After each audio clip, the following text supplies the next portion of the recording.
sky turned black, the stars fell down. United we stand, but we're losing ground. One world beneath the iron fist. Voices silenced, they cease to resist. Echoes of hope in the darkening night. Fading whispers of a long lost light. Rise up, hear the call to arms. In this storm of chaos we'll find our charms. Together we'll fight through the ashes and dust. A phoenix reborn in our hearts' purest trust.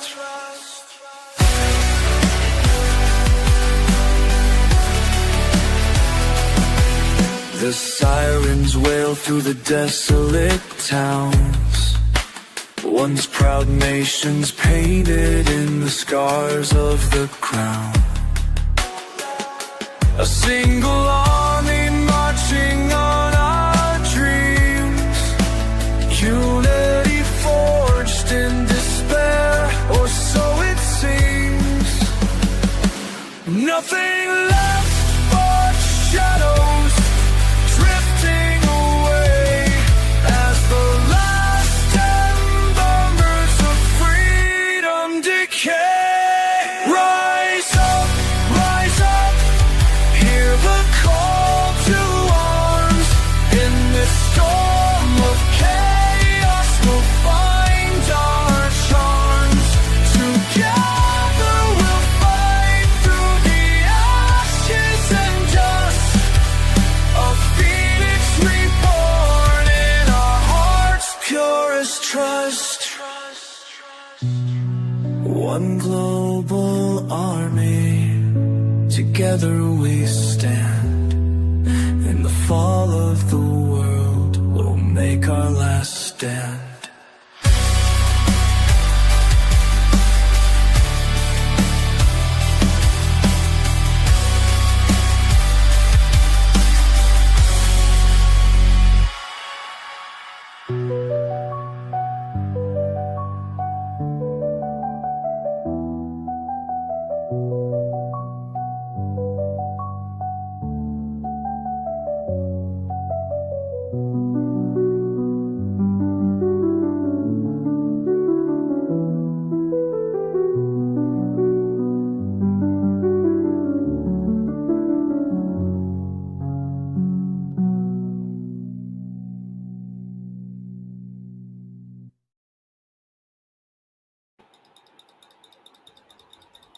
Good morning, everybody, and welcome to another edition of Sunday Paranormal Coffee Talk. I'm Nighthawk, one half of your hosting party here for the morning blocks during coffee time, and it's going to be a wild ride this morning, let me tell you. We got some sensitive subjects we're going to talk about, some current news, and I'm going to get into the current news here pretty soon after the disclaimer. But the copyright disclaimer today is this channel may use some copyrighted material without specific authorization of owner, but contends that it falls under the Fair Use, which is the Copyright Act of 1976. Copyright disclaimer under Section 107 of the Copyright Act of 1976 makes allowances for fair use for purposes such as criticism, parody, commentary, news reporting, teaching, scholarship, research, and let's not forget entertainment value. Under Section 107 of the Copyright Act of 1976, otherwise known as the Fair Use. All the intros and outros, the music and everything is the sole ownership of William Nighthawk and Nighthawk High Strangeness, and has been used under the Donna app. And I've also got, let me take this down. I'm going to put this up here in the corner. because we got some breaking news. We're going to talk a little bit about the earthquake that actually hit New York City. Actually, about 4 miles north of New York City was the epicenter. And, it's just amazing the distractionary techniques that certain elitist controlling a-holes are doing today. Okay. And anybody that thinks that this stuff is not a distractionary event is completely wrong. Okay. Um, no, I just realized Eric's mic's muted. Hold on. Let me get you unmuted, bro. I just No worries. I just noticed that. I don't know why. Why would I see? I don't know. They don't want you talking today, man. Apparently not. But here's my theory on the whole thing with this 3.0 or 3.2 earthquake that hit New York City. Everybody, guess where the epicenter or close to the epicenter was determined? It was a pizza shop. Do do do do do do do do. I Pizza wonder where shop. that comes into play. Wasn't there something a few years ago about Pizzagate and pedophilia Sorry, and coffee down the wrong. there was so many different things that was brought up with that, and they linked so many different locations around the United States to that. Underground tunnels. What's the best way, Eric, to get rid of an underground tunnel? Boom. Yep, you blow it up. What do you think, folks? What do you think? Give me your thoughts, Larry. Come on, man. Give me your thoughts.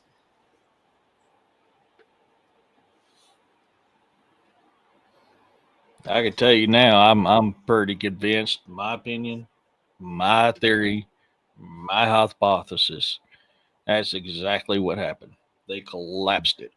Well, I'm putting my Native American indigenous ass on the line. I'm going to put my Hiawatha hypothesis on it, okay? So, you know what? I think it has to do with the list. I think it has to do with the elitist a-holes that think that they can get away and covering up shit from now on. And I think that we, the people, are finally calling them out and pulling their dumbasses out into the spotlight, and they don't like it. Okay. So, of course, they're going to punish the poor people by inflationary tactics and fuel prices and shortages and this, that, and the other thing to scare them. Tragic events, weather manipulation. They're going to do everything in their genre to make our lives miserable because we called them out on the bullshit.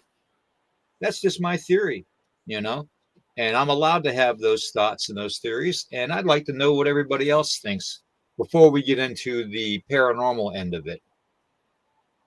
Yep.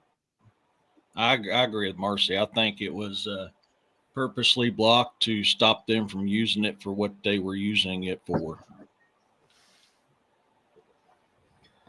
I don't know. I think that it's a complete.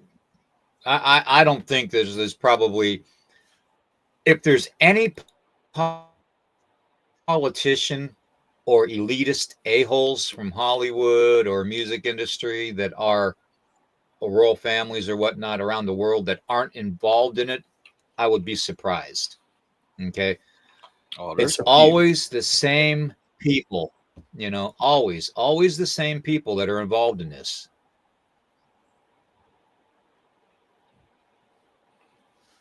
Yeah, no, there is a few Corey. that's not involved, and those ones that's fighting everything that's going on.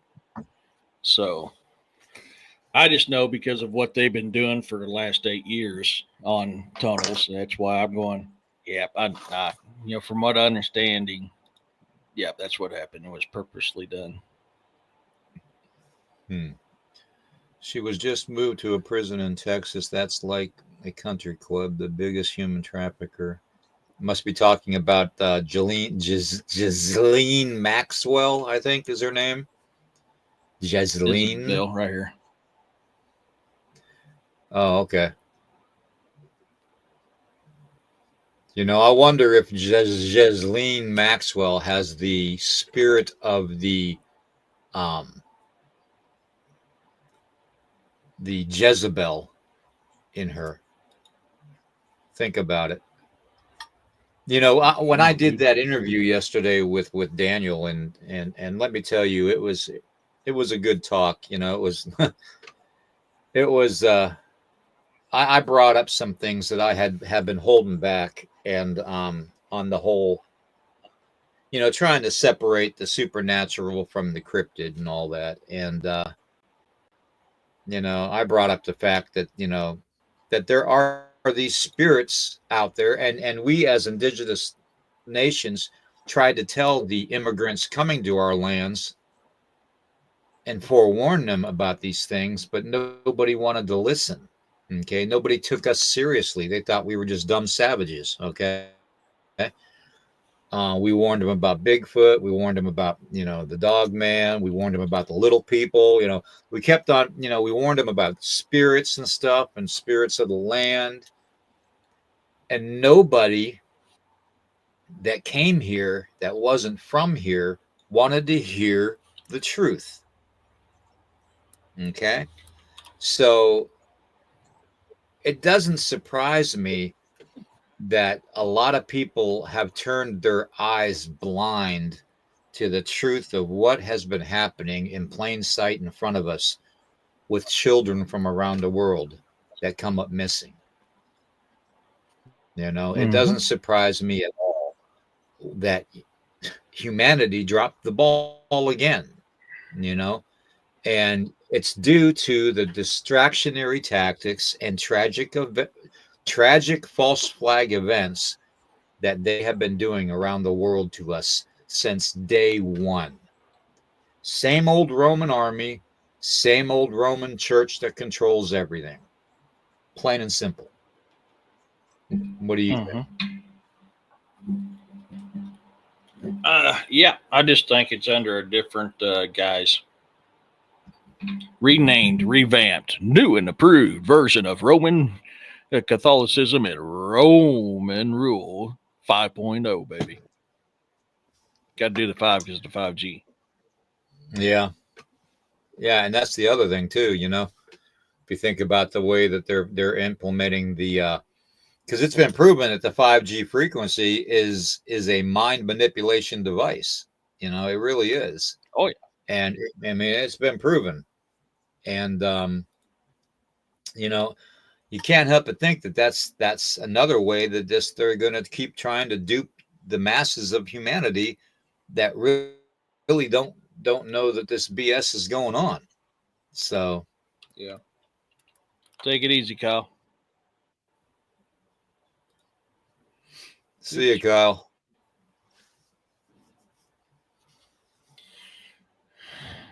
Yep. Corey? Yep. Anyway, Roman potpourri. Yep, you got it, Corey. Yeah. You got it. Putting lipstick on a hog, Yeah. as we say down here. What was that? What was that pig in The Simpsons? Spider Pig. Spider Pig, Spider Pig, Spider Pig, doing whatever Spider Pig does. Well, anyways, today, we're going to be getting into a lot of personal encounters with people, and we're going to be doing the old open mic thing, Eric, where anybody that wants to talk about something for about 15 minutes can come on and they can talk about their personal paranormal encounters, supernatural encounter, cryptid encounter, whatever is mysterious, freaky, weird, and bizarre. We want to talk about it today. Okay, so let's get everybody together. I'm going to put the link in the chat. Okay, and we'll go from there. What do you think, Eric?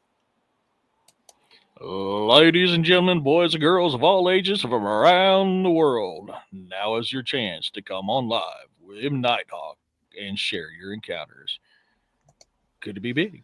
Could it be small? That I don't know. But come on in and let's hear what your tale. All Hey, right. Jamie. The link is going in the chat, everybody. So we're going to probably do this in an orderly fashion, not everybody at once. And just let us know if you have something you want to share, some kind of creepy, freaky encounter, whether it's weather related, whether it's spirit related, whether it's cryptid related, whether it's anything related, UFO, lights in the sky. If you fart Oh, gold dust, Monica. we'd like to know about it. All right. So, We just don't want to smell it. I hate hearing that, Monica. I'm sorry, sweetheart.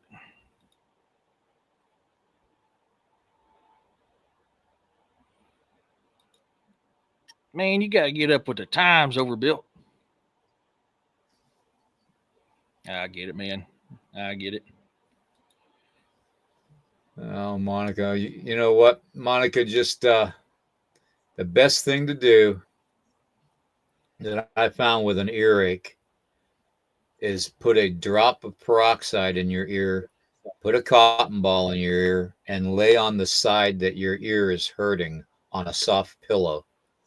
And that'll help ease the discomfort of the pain, plus take care of any type of inside infection in the ear canal. So it'll tickle like hell, but you know what? At least it won't be painful. That's what I always did. I always poured peroxide in and kept my head sideways for a bit and let it kind of boil out. Then I cleaned it out and usually takes care of it.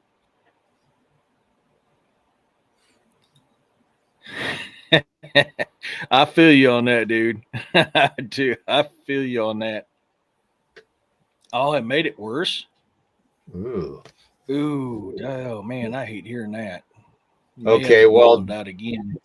if you have any if you have any thyme spice, all right, THYME, the thyme, the spice that people use for cooking. If you have that and catnip, get yourself a tablespoon of thyme, a tablespoon of catnip. Okay, put it in a coffee filter, put it over your coffee cup, mug, or whatever, and pour hot water over it. Or you can use a coffee pot maker like I use, with the filter where you put it in it, and do it that way. Make yourself a cup of tea, throw some honey in it, and I think you'll be good to go for at least a day. Thyme is a natural antibiotic, okay? And so is oregano, by the way, folks. Oregano oil, if you can find oregano oil online somewhere in capsule form, I would say pick it up because it's not as expensive as most people think, but it's a form of antibiotic where it'll help decrease um, certain things in your body from getting worse. Okay, like flu symptoms and stuff like that. So if you want to, I would go ahead and maybe get a couple bottles of oregano oil. And I don't believe, like with any pill form of herbal medication or whatnot, it's like any pill, it's going to diminish after the expiration date. But do you know these prescriptions out there, if you're throwing away prescriptions that are only not even 2 weeks old, don't do it because they tell you to throw it away so you can go back and buy more. Okay. Don't throw it away. Mm-hmm. What is happening with that medication is it's just decreasing slowly in potency over time. So if you keep the medication a year past the expiration date, you're pretty much losing probably 20% of the potency, but you're still getting the help that you may need to get through a certain medical emergency. Okay. So,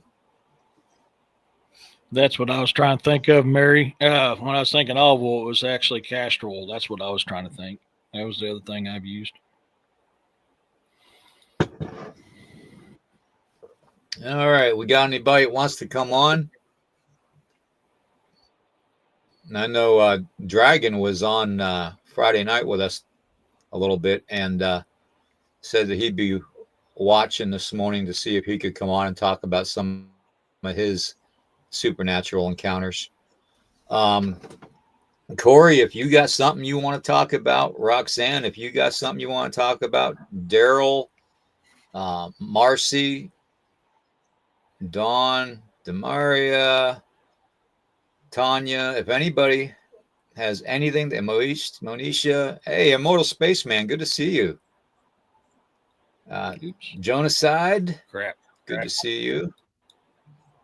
Ray's in the chat. Good to see you, Ray. But anybody has anything they want to talk about, and the reason we're doing this is something I want to do at least once every month. And first off, it helps to talk to people that care about you as a human being in the honest and most respectful way, to help people get it off their chest. Okay. You don't have to, if you come on, you don't have to turn the camera on. You can turn the camera off before you come on. That way we can just hear your voice. And then, the letter for your last name will pop up as your picture. Okay. So you don't have to come on and worry about being ridiculed or being seen in public and scoffed at and all that, because we're not about that here. We want to hear about the paranormal, the supernatural, and the cryptid encounters, everything from lights in the sky to weird weather to you name it. Okay, because this is stuff that we need to discuss and talk about. And as we're going through, I'm going to tell you all something that I disclosed to Daniel yesterday during the interview. And it's something that I think a lot of people are, in my opinion, okay, a lot of people are having this difficulty from separating flesh and blood cryptid creatures from supernatural entities. Okay. Now, what do you say supernatural entities cover? Okay. I'm glad you asked, Nighthawk. Supernatural entities cover a wide range of things. Okay. They cover demonic possessions, spirit possessions. Okay. Because not everything that possesses you is going to be demonic, folks. Okay. People have been possessed thousands of years by just regular spirits. Okay. Trickster spirits are a big one. Okay. Also, in that, you can also put next level entities. And the reason I use the term next level entities is because I'm talking interdimensional. Okay. Not everything is going to be able to be seen with these. Okay. With these eyes. All right. Not everything is going to be able to be heard with these ears. Okay. Or felt with our fingers. Okay. That's just the way it is. Hey, Kurt, good to see you. That's just the way it is.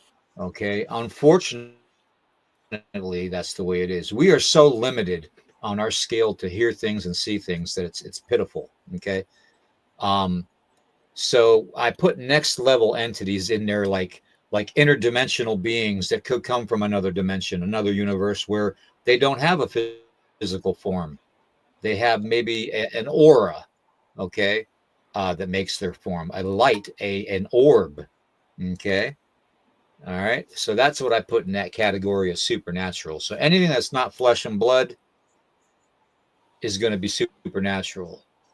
Okay. And yes, you can put paranormal in with the supernatural too, because it's just, it's just the way it's set up. But I think a lot of us nowadays are getting the two confused. Like when you get reports of red-eyed Bigfoot attacking people, um, most especially hunters or somebody doing something in the woods that they shouldn't be doing. Okay. Um, it's almost like a protectionary entity that has maybe either manifested into something that would make the person that's doing this, event wrong in the environment, scared. Maybe it's mind manipulation. Maybe it's, we don't know. Okay, but I do believe that there is a thing called, and I've talked about this before, called the Nephilim virus. Okay, now here's the thing: we as human beings are given certain symbolic symbolisms and stuff throughout life that can be decoded. Okay. And I don't think anybody's ever looked at the stick structures and all that and the rock stacks as being something that has been, um, how do I want to say, um, basically investigated in a manner of symbolism. Okay. Now, the symbolism thing that I think is a biggie is with the rock stacks that people are seeing. The stacking of the rocks and stuff that people are finding along rivers and waterways and stuff, and in the woods.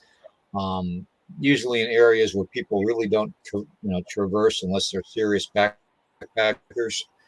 And yeah, there are some humans that are out there stacking rocks. That's a given. You're going to have people do that because they're going to try to mimic stuff and fake stuff.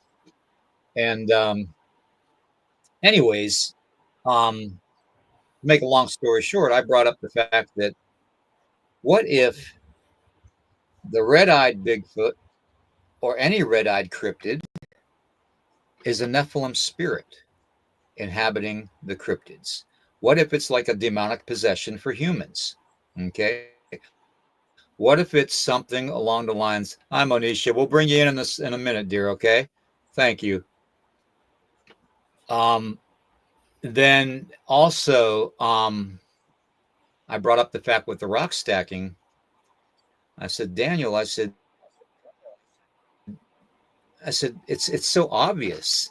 I said, yes. In some of the old days, we'd use trail markers. Okay. And we turn a rock stack, one rock in a stack a certain way that our relatives would know that we're trailing behind us a couple miles during a hunt, would know which way we went, or we'd bend a branch over in a tree a certain way, those are all old ways of doing things. Okay. Back in the day.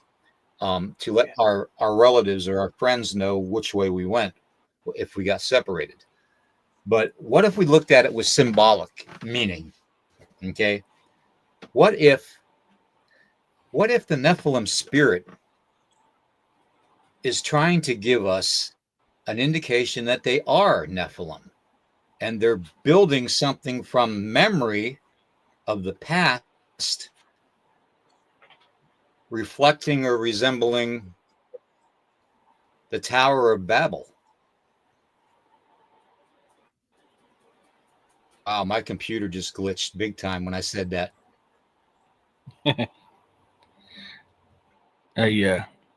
Before we bring Monisha on, Monica has a question she's been waiting on. Okay. How does someone get rid of an attachment? That's going to take a lot of cleansing. Okay. A lot of cleansing. You can stand in your faith. Monica, I'll tell you what, I'll send you a message on Messenger and I'll answer that, because I have ways of doing things that might not be, how do I want to say, suitable for some people just because of the Native American blood. And I know you have Cherokee in you. So I will definitely let you know what the Cherokee would do. There is a ceremony that they do, okay, that can remove attachments, and it's called the Seven Waters ceremony. Okay. And what it is, you can do it in a bathtub, you can do it in a shower, you can do it in a stream, a river, a lake. It doesn't matter as long as water's involved. Again, the water thing, Eric, what do you think about that? The water connection, like I always talk about. Okay.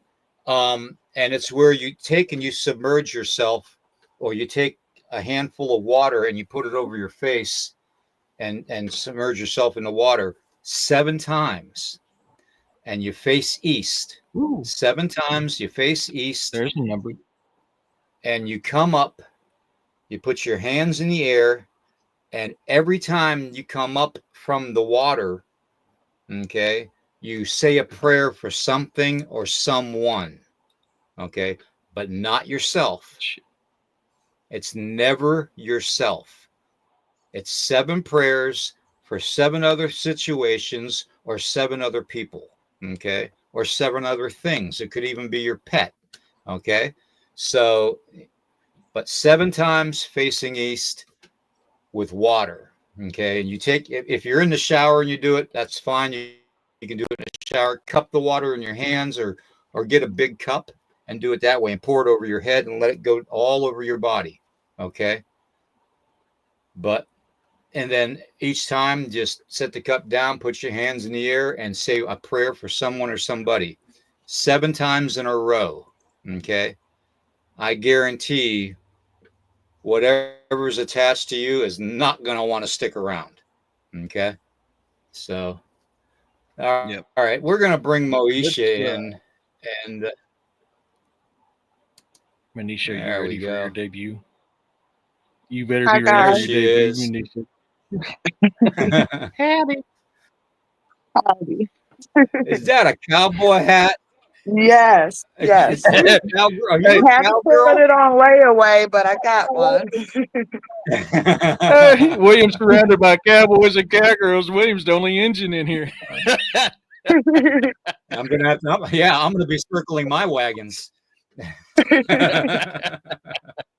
I got Indian in me, so don't worry. I just love the cowgirl hat, and I got some cowgirl boots in here somewhere too. But Hey, it's rocking, man. oh, guys, I It's just rocking. woke up. I had a late night, but I knew you guys were gonna be on, and then I got a little shy because I'm like, I just woke up and I look like crap, so I threw this on my head and got ready to share. Hey, don't All worry, I Hello, right. I'm haven't on done a podcast. anything either. I wear a hat most of the time for that reason too, because I'm usually getting up going, "Oh crap, I got to get on." Yeah. So Carl. Anyways, I've I've seen ghosts a lot when I was little, and I've seen like Carl. what I would call a dark entity when I was a teenager, but I want to go into like my early childhood, and Mhm. basically I was raised by my grandmother, and oh, thank you, Monica. um Monica's we a lived sweetheart. in we lived in a small town. It was like one of the first African American towns that became a village like in the 40s. So we li- we lived in a house that was right next to a bar in the town. And I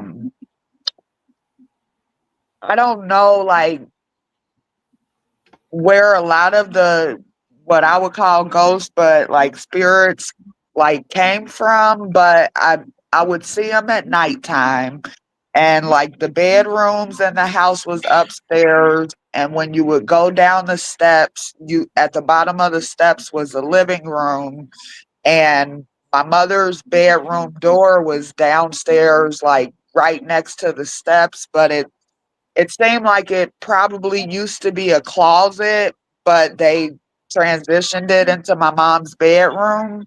And then across the living room was like the bathroom door. And then you would make a left by the bathroom door to the kitchen. But like, I'd say when I was like 3 years old was like the first around the age where I first started noticing them. And like, it would be like I would have to go to the bathroom in the middle of the night, and sometimes my big brother would take me, and then sometimes he's like, "You got to do it yourself. Don't be scared." So I would go down there when I was by myself, and basically right at the bottom of the steps, like would be where the fear would hit me, and then I would see spirits. But like I remember seeing somebody that looked like a cowboy, and that was like one of the later ones that I saw. But it would be like on a weekly basis, like all the time at night. That's why I was scared to go to the bathroom. So like after like a few times of my brother, like maybe 3 times of my brother getting tired of walking me down there, like I go down there one day, and when I got to the bottom and I looked at my mom's bedroom door, the door was closed, but like around the edges of the door was like a red light. And I kind of feel like it was like a portal to a scary place, like not a positive place if I were to open the door and go inside. But sometimes the door would be cracked, and then it would be like hands coming out of the door, but the bright red lights. And you might see like figures, but couldn't really see what they look like. But they look like figures. Shadow Like form. it was really scary. So um like one time I peed in the bed because I was too scared, and my brother said, "No, I'm not gonna take you." And my mom asked me the next morning, like, "Mo, why did you pee in the bed?" Like I was old enough to be potty trained, and she's like, "What's up with this?" And I'm like, "Mommy, I'm scared when I go to the bathroom because I keep seeing ghosts by your bedroom and I get scared." And she was like, she didn't make me feel like I wasn't seeing what I told her I was seeing. She just said, "Well, maybe they want your help, Mo. So next time you see one, if you're scared, remember I told you they can't hurt you, and ask them if they need your help." So like the next time was when I saw like the cowboy guy, and like he looked sad. He didn't look like angry, but he looked kind of melancholy. And um like I asked him, like with my mouth, I'm like how can I help you? And he didn't respond with his mouth moving or anything, but I heard him. It was like I heard his response, like he needed help. And I just remember hearing like I need your help, but he said more to that sentence. But I was like 3 and I'm 40 now, so I don't remember everything. But it it felt like when he said I need your help, like he disappeared. And it felt like maybe he just needed somebody to understand him, and like he left. So I was thinking like maybe to move on past being a ghost or something. And Well, here's something that I want to bring up while you're at that point right there. Um, do you all recall hearing about the people the one farmer in, I believe it was Texas, that was walking in his field, and his kids and his wife were watching him, and just all of a sudden disappeared, like he walked into an opening, a portal, and just disappeared. And they heard his voice in that area, but they could never find him. Now, what if, say, for instance, that was a temporary portal that was opening and closing within that closet, and this person that is trapped in another dimension is trying to request help to get out of that dimension? that hearing you put it like that makes me feel a lot better, because like I would think of the downstairs ghost as like scary, and I would feel fear back then. And that that kind of makes a lot of sense. Like to need help to get to another place, but like the red light, like the way it was illuminated was like so scary. It didn't seem like a Yeah. good place wherever they were coming from, but I definitely do feel like it could have been a portal.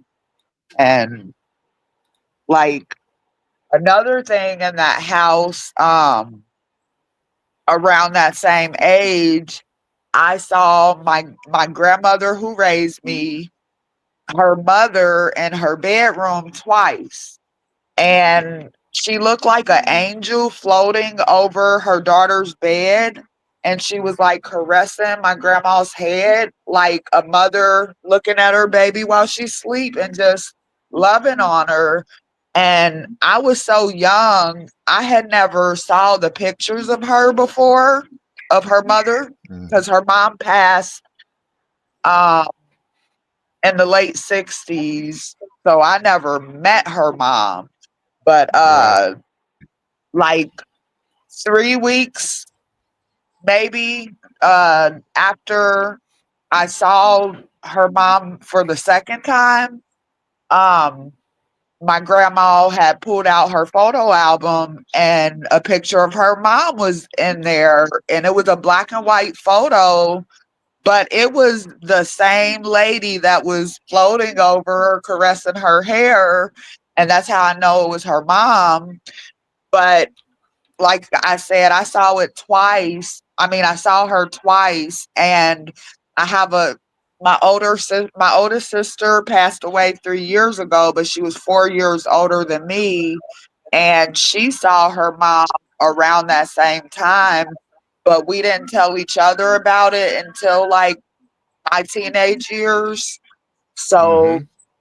I I I know it wasn't like I was a little kid having dreams. I know that it was like in reality, and the fact that my sister saw her on a whole different night from me peeing in the bed to her seeing her on her own. And the 3 times that we know of her being seen, it was in the same room around the same time of night, and she was doing the same thing. And I feel like to this day, because my grandma is now 80, I feel like her mom might come visit her at night to love on her baby until she gets to see her again. Um, and let's see, when I turned 9, we moved out of that house because the the people at the bar on a Saturday night, somebody got drunk and crashed into our living room. Oh, So my grandma's like, we got to get out of there. Like, I can't raise these babies in this neighborhood. And like 9 years is long enough. So she moved us to the suburbs. And um, when we got up there, I want to say around the time I was like 12 years old was when I saw like the dark entity. And he was like, say, around 6'3" ish in height, and he was like a heavier type of man figure. With it was all black and no face. And the I saw him maybe 3 times in total. The first time I saw him, um, me and my big sister were at home by ourselves, and that was kind of uncommon because my my mom still lived with us, but my grandma did all the work as a parent and money earner and everything. So it was like my mom acting like a big teenage sister or something. But Mm-hmm. we had a full house because my mom had 5 kids. So that's 7 people at all times. It would always be someone home. But this time, I think my parents took my brothers out somewhere, and me and my sister got to stay home. I was excited to be at home alone with my sister. And on that day, for some reason, we were hanging out in my mom's bedroom, and basically at that house, we all hung out in our own rooms, but the girls shared a room, the boys shared a room. My mom and my grandma had their own room. So, um, all the bedrooms are upstairs, and basically, my mom's room is towards the back of the hallway. And then you come down the steps into a dining room that has a slide door on the back and a glass slide door. And we had like a long stick to go behind the sliding door to lock it. So um, when our parents and siblings left, we checked and made sure both front door and back door are locked. No one can get in. Um, and we're upstairs in my mom's room, and it was around noon or one, and for some reason we wanted to take a nap. Me and my sister, like at the same time. But normally, like I was like 12, my sister was like 16, so we weren't really at the age where you take a nap every day or whatever. But this day, for some reason, we wanted to take a nap, and we laid on my mom's bed, but like head to foot. So um, we lay down, but we don't fall asleep. And for some reason, it was like we both looked up at the bedroom door at the same time, and that door was closed. So when we looked up at the same time, someone like opened my mom's door, like twisted the doorknob, it opened up. They didn't open it like fully, but it was like enough space like where someone would peek their head in the door and you would see them. And we saw a big like black shape of a man. Got a question first. And we got scared, but we got scared in the sense of like we're gonna fight. So we picked up something, like both of us picked up something in my mom's room to use as a weapon, and we like ran out of her room, down the hallway, checked the bedrooms upstairs. We don't see them. We run downstairs and we don't see them, but our back door is now open. Huh. And we had that stick down. Like, if that stick is down, you cannot open the door from the outside. You can't bump it up and play with it or whatever. It's lock. And it was like, we know we checked that door, and we didn't see him in the backyard after that. And I think, like, at the point where we went out of my mom's bedroom door, it was like he was down towards the top of the steps. So we did see his build in full, but by the time we got there, we couldn't see him anymore. And that was the first time I saw him and my sister saw him. So, like we're freaked out because he opened two doors, and the downstairs back sliding door, it was lock, and it was like we wouldn't imagine ghosts to be able to open the door, but I know in the movie Ghost, like he got trained to be able to move objects, but it was like really, really scary. And that was in the daytime seeing him the first time. So a few months later, um, we're downstairs in the dining room, but that's the same room that the glass sliding door is in the backyard. And it's me and my sister and all three brothers. So it's like a room full of teenagers, and we're laughing and joking, talking or whatever. It's like maybe 10ish at night. It's dark, and like in the backyard, we did have like a light right next to the back door, but it wasn't like an extremely bright light or like a motion detector light. It was just like a household light bulb. But so like you could see a little bit right behind like the house, but he would like we're all talking and stuff, goofing off, and then we all look up at the same time again, and he's like the same entity is walking like across the backyard, like, but gets in front of the door and looks at us, and we all get scared and freaked out. But this time we don't try to run towards them or fight, like find weapons and try to go get them. I don't know, everybody was scared. And like all the boys are like, did we really just see that? Did y'all see that? And we had he was really like a cousin, but like a older cousin. So we called him uncle because all the kids our age called him uncle.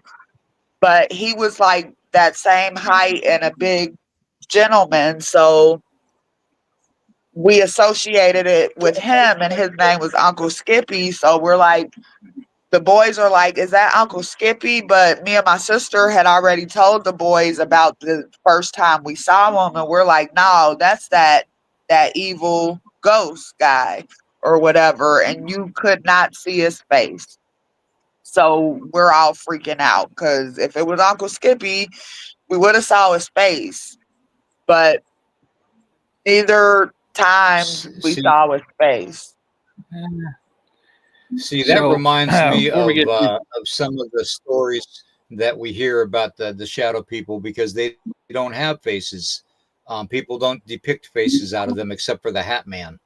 Um, every shadow person I had experienced growing up in my life and even currently today, they have no face. It's just like a black void, and Yeah. they're darker than the actual dark around them too. So they're very easy to pick out of a darkness. So that makes me think that maybe these aren't ghost or spirit form type of beings. Maybe these are next level entities from another dimension coming through to our world that have the ability to observe us, but can't really interact with us. Yeah. could be. I wasn't putting Orso's question up here right off back because I had a couple first. Plus, it's so big it covers a lot of minutia up. So that's why I was trying to keep it down till I was ready to answer his question. I got Well, a couple questions before we go further. Your first house when you was little, when you Yeah. first started seeing the things. What happened? Without you can give away the land if you want to, but I'm trying to ask a question so you don't have to if you don't want to. Where it was at, was the land part of a major Civil War issue? Like was there fighting there going on? I I haven't done like total history on it, but I would say it was really close to um a war, like a civil war, like I guess Mhm. like the route that they took to go to a fight or whatever. Because I have a one of my uncles through marriage knows a lot about his own family history, and he showed me different like their streets today, some of them, like some of the major roads that go through Cincinnati, but they're really close. And a part of the Underground Railroad is like Mm. say 3 towns over, because I went to Catholic school there. It was like basically the nun's house behind the actual school is where they would hide the slaves in the basement. So I never like put two and two together, but they're so close that I I would put money on it that it is like grounds like that. And Like You said two of the Cincinnati. major, yeah, Cincinnati. Okay, so yeah, Cincinnati's has a long history, even predating the Civil War, of a lot of death and fights going on in that area. So that could explain a lot of the paranormal activity you was seeing, even though it was a new township that was built in the 40s. The fact that there was so much death, so much hate, so much anger, so much activity Yeah, going on in that area in that time frame, that makes absolutely perfect sense.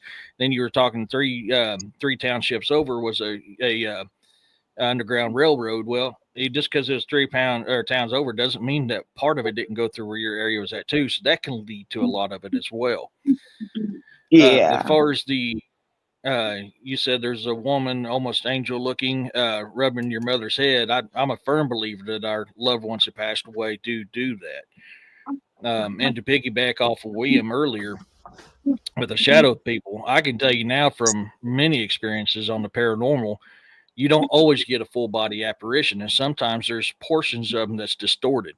So I agree with William. It could either be a shadow person or some an entity that didn't have the energy, enough energy to fully manifest. It could only partly manifest. You said it looked a lot like your cousin that you called an uncle. That could still be a possibility because he just didn't have the energy to fully manifest, but he was trying to show you that, could be trying to say, "Hey, I'm here. I still love you. I'm still watching over you." Not saying it is. I'm just saying that's a Yeah. possibility. So, I mean, that's some stuff to kind of consider on this type of stuff. But giving the history of what you're talking about in that area, I can see why paranormal activity had picked up um, prior to you guys being there. So, and Okay, then guys. Urso had a question. Y'all all can get out of this room till I'm done with my podcast. I'm so excited about being here. I know, but look, it is 12 o'clock is in 9 minutes. I don't need you to come tell me because I already know.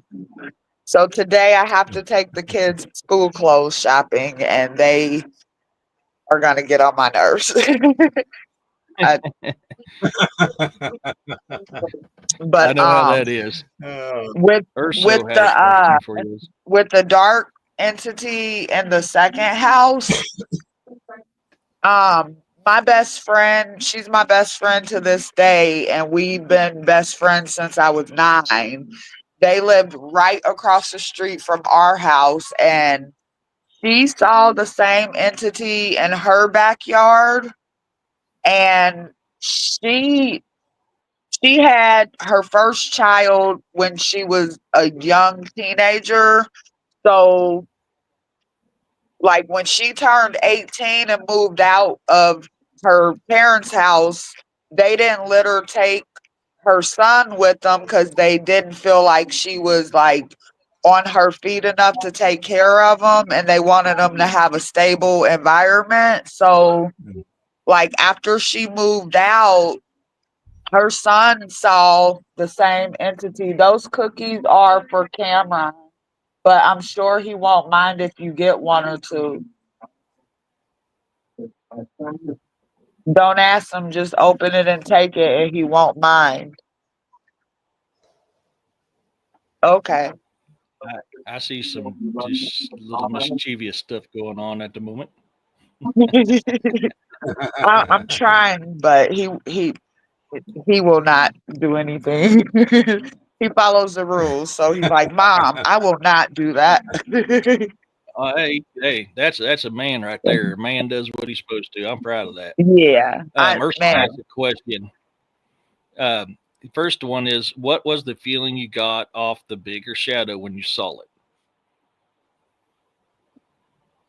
it? Um, the dark shadow with no face, if that's the one he's talking about. I felt fear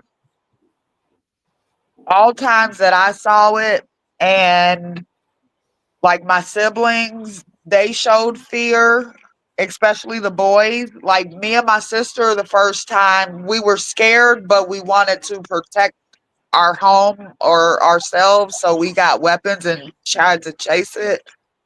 When we all saw it, five kids as a group, it was like fear where you want to run away. And then I know that my best friend, like, cause they saw it in their backyard through their glass sliding door, and she said she saw it multiple times, and she said every time she saw it, she was scared. And her son, he just told us like this year that he saw it too while we were like having girl talk and reminiscing about our childhood, and we got on the subject of seeing them, and her son's like, Mom, Amy Mo, I saw that guy too, and I was scared. And like they told their grandma, and she just like she said like pray. You know, if you ever see something like that, pray when you see it if you're scared. And I'm not sure if they did pray or not, but when I saw it, I didn't think to pray. And that's funny because, like, if I saw ghosts or things like that, I would pray if I was scared. I would say something. And, um, like, more so as an adult, I feel things more than I see things. So I'll feel presences around me, and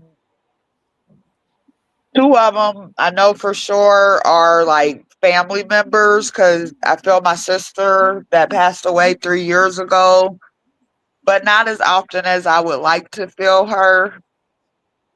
And then the other one is my best friend that stayed across the street and still my best friend to this day, her grandmother, and she passed like maybe 8 years ago, and I will feel her. But with her grandma, when I feel her grandma, like I felt her like 3 times when I'm alone, and then it seems like every time me and her get together, I'll feel her grandma sometime during the time we're hanging out, and it's like she's hugging me from behind, and it feels tingly and loving on the inside. And by the way she holds me from behind, like a loving grandma, because she helped raise like the neighborhood. Anybody was hungry, you could go there and eat if your parents were low on food or you didn't like what they were cooking. Like she was like the neighborhood grandma, and like I feel her, and it's always good. But recently, like in the last 3 months, I've been getting a lot of spiritual attacks, and I feel like I know someone that's living that is upset because they don't know where I live anymore. They've ramped up negative energy towards me, but it's to me, it's like they're stewing on the inside because they don't have any control over me or access to me. So they're getting angry on the inside because they can't find me. So they've been going on my children's social medias and um like saying hi to them or saying call me, but just so that I know that they are looking for me. But since that started up, I've been seeing like a shadow man at night, and like I'm gonna try to show the camera. Like this is this is a partition that I use as a door, and like up here on top, it's like you'll see like if I'm sitting down looking like away from the door, I could see it on my peripheral. But at night, it's been like a male entity, like shadow man, like like he's putting his hands on the top, like he's a tall guy looking down into the room at me. And he does that like a couple times a week, but I don't feel scared. I feel like I'm being watched and I don't acknowledge it. Well, you know, we're in a cosmic zoo, basically, is what we are. Picture us as being the fish inside the fish bowl, basically, to the rest of the universes and the rest of the the parallel worlds too that are around us, the dimensions we don't see and interact with. Yeah. Yeah, we're just eye candy, and that. Yeah. So, yep. But Ursula also wanted to know, was it curious or stalking or trying to hide? uh in a sense curious. I like I maybe stalking be because I feel like it wants me to be scared, but I Hmm. don't feel scared because I feel like more knowledgeable of the things that I see that a lot of people can't see. Because, like, if I say I see ghosts, my children will think that I'm batshit crazy. They'll be like, "Ghosts aren't real," and I'm like, They I'm don't not a believe in liar." ghosts. Let them come with me. No, like If they don't believe in ghosts, let me take them out on an investigation one night. We'll see if they still believe. that would They don't be believe. amazing. It's like I have two autistic sons, so they believe what they see, like concrete. They need Mhm. concrete evidence. So spiritual realm and like certain things, they are not gonna believe me. That I cannot prove it to them.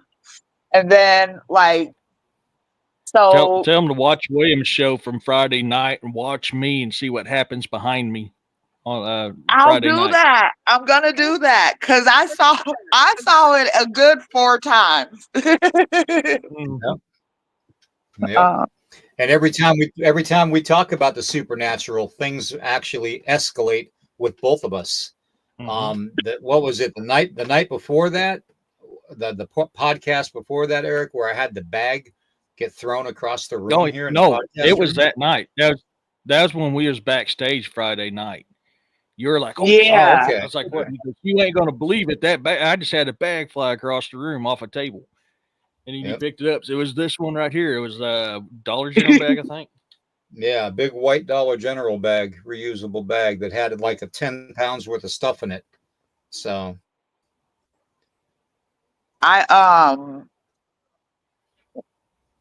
I visited my best friend like a week ago, and like we always uplift each other and try to be there for each other. Of course, we're best friends, but on this particular day, I think I was going to visit to get away from my kiddos because summer, just us in the house, they were getting on my nerves. So I'm like, I need a break, and I went to visit her, and um her daughter, like we went in her bedroom and she wanted to close her bedroom door, but her youngest daughter was freaking out and she's like, mommy, please don't close the door. And she's 13 years old, and she's like, Mom, please don't shut it because I'm scared. I'm tired of them messing with me. So I'm like, who messing with you? Because she's my goddaughter, and I feel like if somebody messing with my goddaughter, I gotta protect her. So she was talking about the ghost in their house they live in now. And my best friend had told me about different situations that they've experienced in that house. But when they moved in the house, my best friend said she found two old Bibles in the basement. And at one point in time, her oldest son like moved in and lived in the basement, but it scared him so bad. Like he don't go in that basement no more, and he doesn't live there anymore. But so my goddaughter is extremely afraid to where she doesn't want her mom to close her door, even though where their bedrooms is, if her mom's door is open or closed, if something's trying to get you from where the basement is, the door being open and closed isn't going to help or hinder. But she's really scared and I'll be right like, back, guys. Give me 5 minutes and okay, I'll be right back. okay. So, so, I, I'm like, best friend, like, why is she that scared? And she's like, oh, she's scared of the ghost from the basement. You know, I told you she be seeing stuff that we used to see. And I'm like, yeah, because I told her like she's a seer and she's an empath, like, because she's really like her personality is like very caring and helpful to little children, and like, if someone's sad, she can sense it and feel it. And I just like call us seers because we can see things that some people wouldn't believe in or whatever. So I'm like, oh no, my baby ain't gonna be in here in fear in her own house. So I go and I open her mom's bedroom door and I go to the basement and I start praying, and I'm like praying that God protects the children in the house and the family and gets the ghost up out of there basically. And so I pray over like the basement doorway cuz that's where they see the most stuff. And after I prayed, I was feeling real ballsy and real ego. I feel like I was ego tripping. So I told the ghost, I was like, look, motherfucker, you ain't gonna fuck with my goddaughter. If you keep fucking with her, you gonna have to see me. And guys, I wish I never said that. Because I did not see it. And I hung out with her mom for like an hour and a half and then I came back home.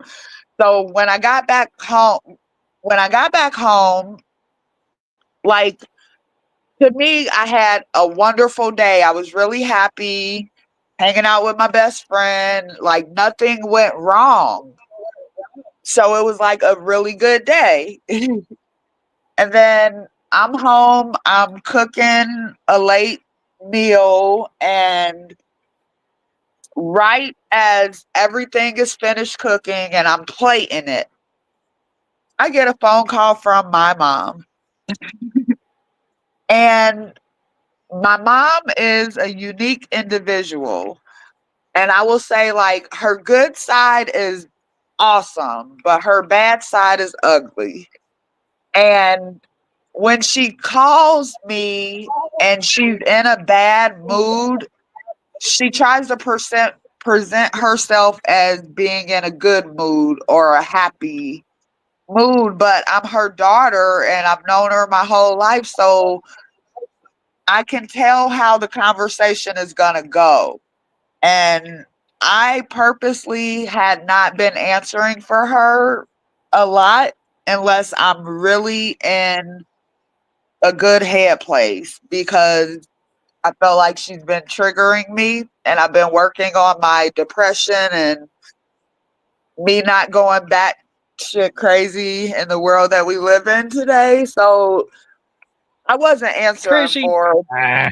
her. And this night, I'm like, I'm gonna not be an asshole and I'm gonna answer because I don't want her to think that I hate her or something. She calls at the wrong time. So this time I answer. And guys, I feel like Like when she's like, "Hi, Mo, I love you. You're so beautiful," and I'm like, "Oh shit, this is not going to be a good conversation." And I'm like, I don't know. We're talking, and she she said something that just ticked me off really quickly. But I feel um, like whatever was at my best friend's house followed me home. And when I said, if you fuck with my goddaughter, you're gonna have to see me, it wanted me to know that it heard me, and I flipped out on my mom. Like I verbally attacked her and said the meanest things I could say. And I feel guilty now. Like I feel bad to talk to my mom like that, even though whatever she said made me very angry. But I feel like the anger that I was spewing out was like the entity at my best friend's house's anger. And the meanest thing that I said, I know, but I'm ready, sort of. I'm gonna be done in a few seconds. But well, good. Thank you, That's perfect. Monisha, for everything today. I'm going to be stepping out again for a couple minutes. I got something going on in the background here, so I'm going to deal with this. You guys go ahead and keep talking, and Hi, All right. Carl. hopefully Carl I'm will bring Manisha. the good. Hopefully Carl will bring the good packages this morning and not the bad. I'm waiting on the I'll be package back. that's 10 stops away, Carl. Just saying. Last message got 10 stops away. And you're in Louisiana. Where's my package, Carl? But I'll be Speaking of back in a couple packages, minutes, guys. I've got something to deal with. Okay, All well, right, you bro. know. hey Eric. Speaking of packages, we had mailed the rent check. You know, we own the mobile home, but we don't own the property, so we looking for property right now. But anyway, and they didn't receive it, so they contacted us and said, "Hey, we didn't receive the check." You know, we're like, hmm. So we sent another one, and they're like, "We still didn't receive it." So I'm like, well, this is crazy. So my wife's like, well, what do we do? So I said, well, let's just, send them another one. But, they're not cashing all three of them. And, but actually, we got a call and it actually came in and they said, yeah, we just received it. So, yeah, it's, kind of sneaky stuff there. Oh, yeah. It's been running slow. Monisha, thank you so much for sharing. I loved hearing that. And I know you got a lot more to share. So we're going to have to bring you on either Another another one time. of these Yeah. or on my Saturday show that I have, because that's what my Saturday shows are for, is just like this situation here. So I I love hearing people's encounters. I think you've been dealing with stuff that, definitely predates the township where you're from. In yeah. the new area, you're going to have the same situation there. And sometimes stuff follows you. So that's something to consider as well. So if you're feeling threatened by these things, you need to cleanse your home and take charge of your home. I could Yeah. come into your home and get rid of something, but it works better if you're there because you have the power, not me. And I can't do anything unless you give me the power. But even when you give me the power, it doesn't give me the full power. So that's your home. You need to take charge of your home. So if it is a threatening deal and you feel like it, so you need to remember that and take charge of your home. Okay. I will. So, thank you so much for sharing. We're going to get Carl on and let him do some talking too, so we can have some time with him as well. But yeah, we'd love to have you back on. Okay, I'll definitely come back on, and thank you guys so much for having me on. And Mm-hmm. I'm gonna hop out of the whatever they call this part on screen and just Yeah. listen because my kids are ready to go school shopping. So I'll be listening to the Kids, show. quit picking on your mama. Quit picking on your mama, kids. Come on, man. What you guys going to? Come on, man. No, it's all good. Thank you for sharing, sweetie. And Okay. I had to match your hat vibe for a second. That's why I had to change hats. So I'm match your hat vibe here. Yeah. So we'll see you later, Manisha. Thank you. I'll be watching you guys. Heck yeah. Carl, how's it hanging, man? Going pretty good. Yeah, no, it's going pretty good. I'm just in the healing process again. It seems like, yeah, I'm not going to get into it, but I hurt my back again, and then I had a issue with the kidneys again. So, but Yeah, I remember. we just I keep remember you fighting, talking man. about that Just last keep night, and I said you tripped chasing cougars. That's why you're all jacked up. fighting. Yeah, yeah. I was telling that to my wife. I said, "Man, every time I turn around, it seems like it's something." I said, "This is ridiculous." Yeah. You know. Well, I've been living with pain ever since I tweaked my back on the 2nd of July. I missed 4th of July because I was laid up in bed. And I finally was able to get into the acupuncture yesterday. Woo, buddy! When he stuck them needles into that burning hurt, I mean, I was in a bad shape. And you're welcome, Anisha. And I'll tell you, feel better now. That acupuncture that helps a lot. Well, I used to go to a chiropractor, and he did help me. You know, they're not all the same, but I did go to a really good one, Yeah. and he helped me a lot. But I've had like close to. I wish my wife was here. She went to church service this morning, and I was going to go, but I didn't think I was going to handle the car ride too well, and I want to heal up a little bit more. So, but I told her um, that we were talking about this, and if she was here, she'd tell you I had about probably 150 accidents in my life. I know that's a lot. It's hard to believe. I know it's hard to believe, but I'm telling you, when the doctors and that would see me, they're like, I didn't go to the doctor for all of them, only for the major ones, like when I fell off the roof and landed. You know, I was on a 2-story and landed on the cement. Yeah. That one and the other one like that. But and then a week later, I went back to work. You know, and I was hurt, and I looked like somebody worked me over with a baseball bat. It was so black and purple. It wasn't funny. It was hurting. You know, but here I am. But yeah, I feel it now. Oh yeah, I mean, I go to work even with my gout flared up. As long as I can force my foot into a boot, I'm going to work. Now, if I can't force my foot into a boot, I'm not going to work, and that's when I called in. But I even work with gout. I mean, I just I hear you. suffer through it. I mean, I got a paycheck to pay or to make. So what's Yeah. why is that not clicking off? What's not clicking off? Uh-oh. Eric just froze up. Oh, that's Roxanne doing something, I guess. Yeah, looks like Eric just completely froze. They don't want him to talk today now.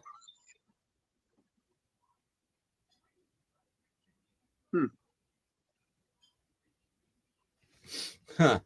Well, so Carl, what's up with you, brother? Other than back pain? Not much, to be honest with you. Not much. Letting my back heal up a little bit. I'm probably gonna have to cut grass maybe today or tomorrow. Depends on if it doesn't rain. I can wait till tomorrow.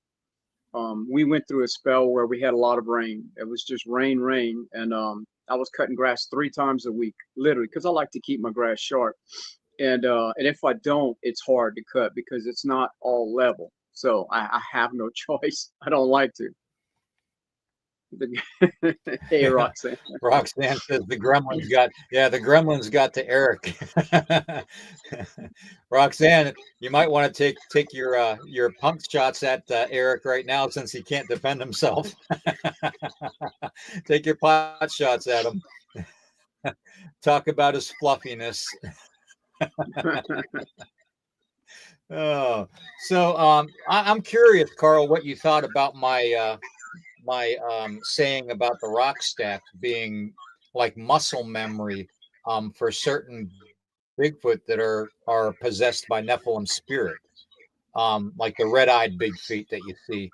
That maybe they're building these rock stacks out in the middle of nowhere because it's like water can retain memory, humans retain memory. That's been proven from past life experiences all the time, and Buddhist monks and Napoleon people talk about the whole, cycle of, birth, rebirth over and over again, for the soul.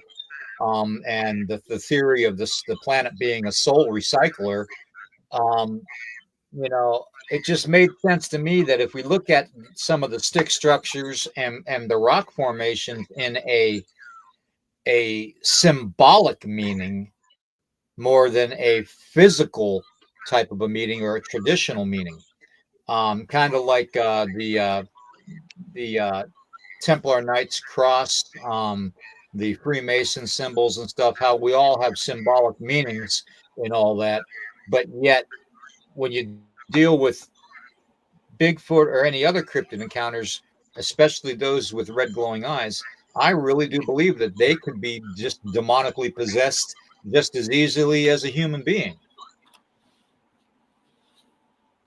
Yeah, anything's possible. I don't doubt things like I used to. You know, I've seen so many things that, you know, that anything's possible now. There was a time I was really, um, I guess I was dogmatic about certain things, and I'd say, oh, that ain't real, that ain't real. But, and it's the sad part about it is I had already at that point, I had seen so many things already, but still just didn't want to believe. And I think a lot of it for Right. me though, I know everybody's different, but for me it was, uh, I didn't expect everybody to believe me, but it's hard for me to believe other people. And I know that's corny, but, um, and so I wouldn't talk much to anybody. I didn't tell anybody about any of this stuff growing up, until I got much older. And then the couple of Right. people that you do, tell, they just, they just kind of laugh. And so my medicine for them is, hey, come and see, I'll show you, you know? Yeah, but you got a point. We got Eric back, so that's good. That's good. Yeah, I had to Eric, the switch gremlins are internet. messing with you, bro. Dude, it's a clear sky, no freaking wind at all, nothing going on. This has been messing with me for 3 days. I'm mad. I pay a lot of money for this damn internet, and I'm getting tired of it not working. Well, good luck. I'm doing Yeah. this on my phone because I get my internet up and then all of a sudden it goes down. So today I didn't want to take a chance. Oh, actually, it went down again. It had only been on for maybe 10 minutes. And I just looked and there's a red light. You see, I was smart to go on the phone. Yeah. Yeah, I don't We've know been what the dealing with hell. this for a year. Roxanne. Oh, Yeah, oh. I wish it was that case. No, it's a stupid internet company. It's making me mad. Anyways, so Carl, what you got going on?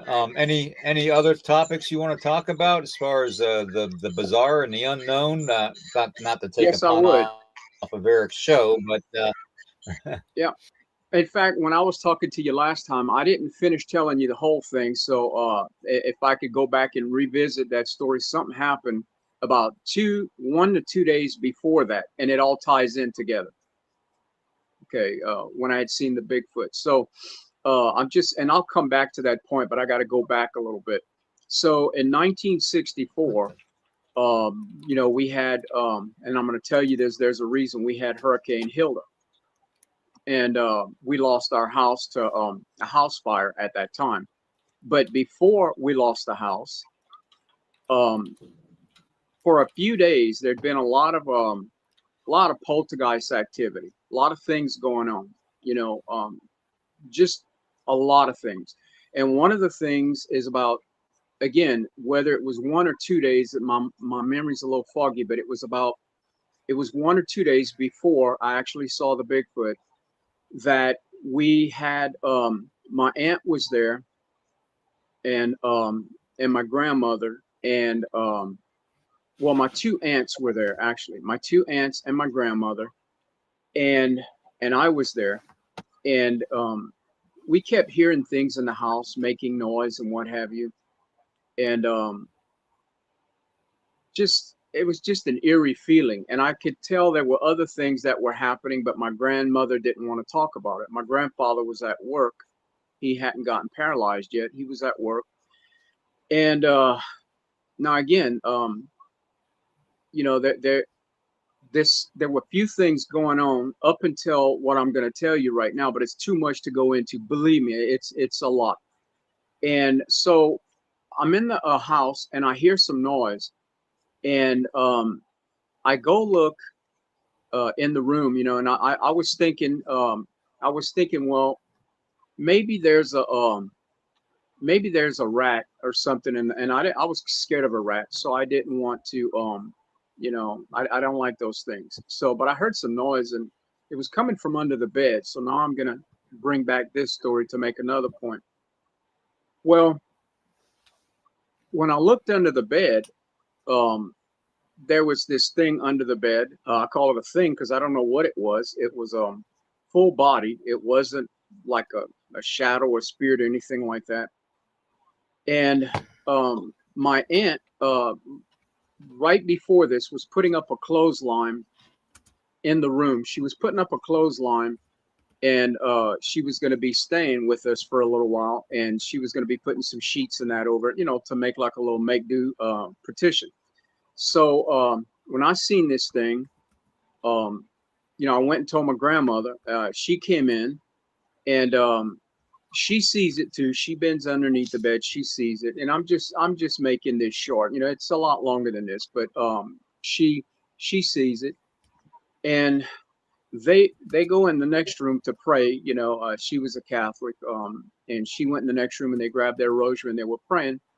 So after a little bit, I go back in the room, and I stay in there, and then I look again. I got the courage to look again and see if this thing was still there. And no, it was gone at this time. This it was nothing. It didn't look like a human. Let's put it that way. It didn't look like a dog man or anything like that, but it was definitely some kind of creature thing. I don't know what it was. It could have been, I wouldn't take a good look at it. I just refused to really look at its face. But what you could see from like maybe the waist down and yet the whole body was there. Don't get me wrong. I could have looked at it, but I just didn't. The parts of it just didn't look right. So I was too afraid to take a good look at the face. Long story short, um, that right there, the reason I'm telling you this is because uh, I think it was the day before this that I hadn't told you this last time, but the day before this, I believe it was, as my aunt was putting up that partition, we had a cedar rope. It was a very old one, and there was a saw that came straight through the cedar rope as she was putting it up and just missed her stomach maybe by an inch or two. So, naturally she screams, and whoever else is in the house at that moment, they come, except for that other lady. She's still sitting in the rocking chair, but she doesn't get up. Well, my grandmother gets in there, and so they didn't know what to make of this. And yet, it's like I can't leave the bedroom because I'm thinking, what is going on with all this activity? And then, when I seen the then I'm gonna go forward a little bit. There were so many things that I don't like to talk about certain things. I'm not afraid of it. There's just certain things I just don't like talking about, and certain things I just don't like mentioning, because I guess it makes you have to open up your mind and relive it again. And certain things are like, yeah, I'm not afraid, but would I be a little nervous in that if I was a kid when all this happened? I was a kid. Hmm. And that's how I deal with things. I don't expect everybody else to do that. And again, I'm not afraid. It's just I just don't like talking about it.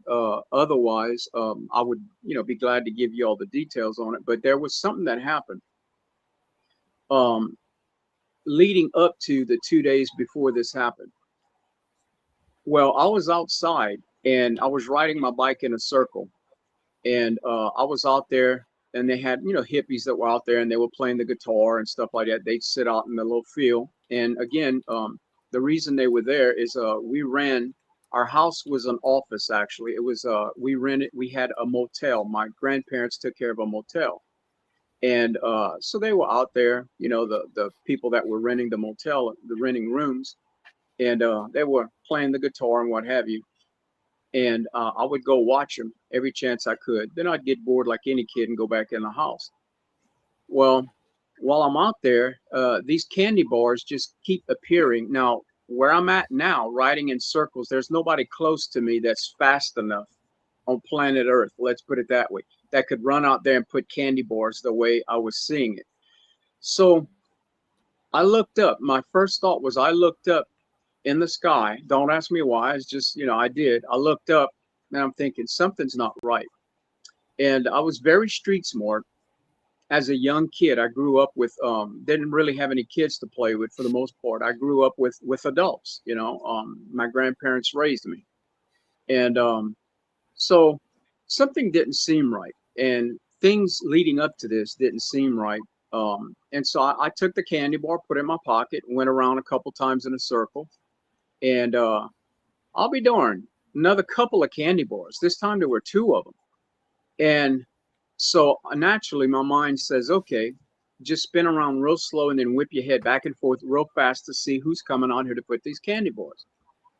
Okay, because there's something to it. Well, I don't see anybody, and everybody is in their motel at this moment, and there's nobody. I even go to the back of it and look around on my bike real fast, and I come back to the front. There's nobody, and there's nowhere for them to hide. It's not like there's a tree or a car or anything. All the cars were parked up front, and they're in the back. And I'm turning around again. There's another candy bar. I never told my grandparents, and again, I was living with them at the time. They raised me, and I never told them, never said anything, but things just weren't adding up. And getting back to that assault, my grandfather was a carpenter. So when my aunt was, putting up some, her petition in the room, and one end of the line was hammered, whatever, to the top of an old cedar rope. I believe that's what we call it, an old cedar rope. You put your clothes in there. And, we had a drawer in there. If you open it up, one side I think had some drawers, but it was just a small area, and she was going to put her clothes in there, and then and I was going to share that room with her. So, and when that saw, that old handsaw went through, well, right there, I'm like, things are just not adding up. It's just not making any sense to me. Well, I'm saying that to make a point that this type of stuff happened all my life. It didn't just happen one or two or three or four or five or 10 times. It's been most of my life. And until I got, even now, some things still happen, but they're different than the things that happened back then. Now, when they happen, I just rebuke it in Jesus' name, and they leave, because whenever my grandson was here, he seen something scared him really bad in the closet. And he kept telling me, do I see that big man? Do I see him?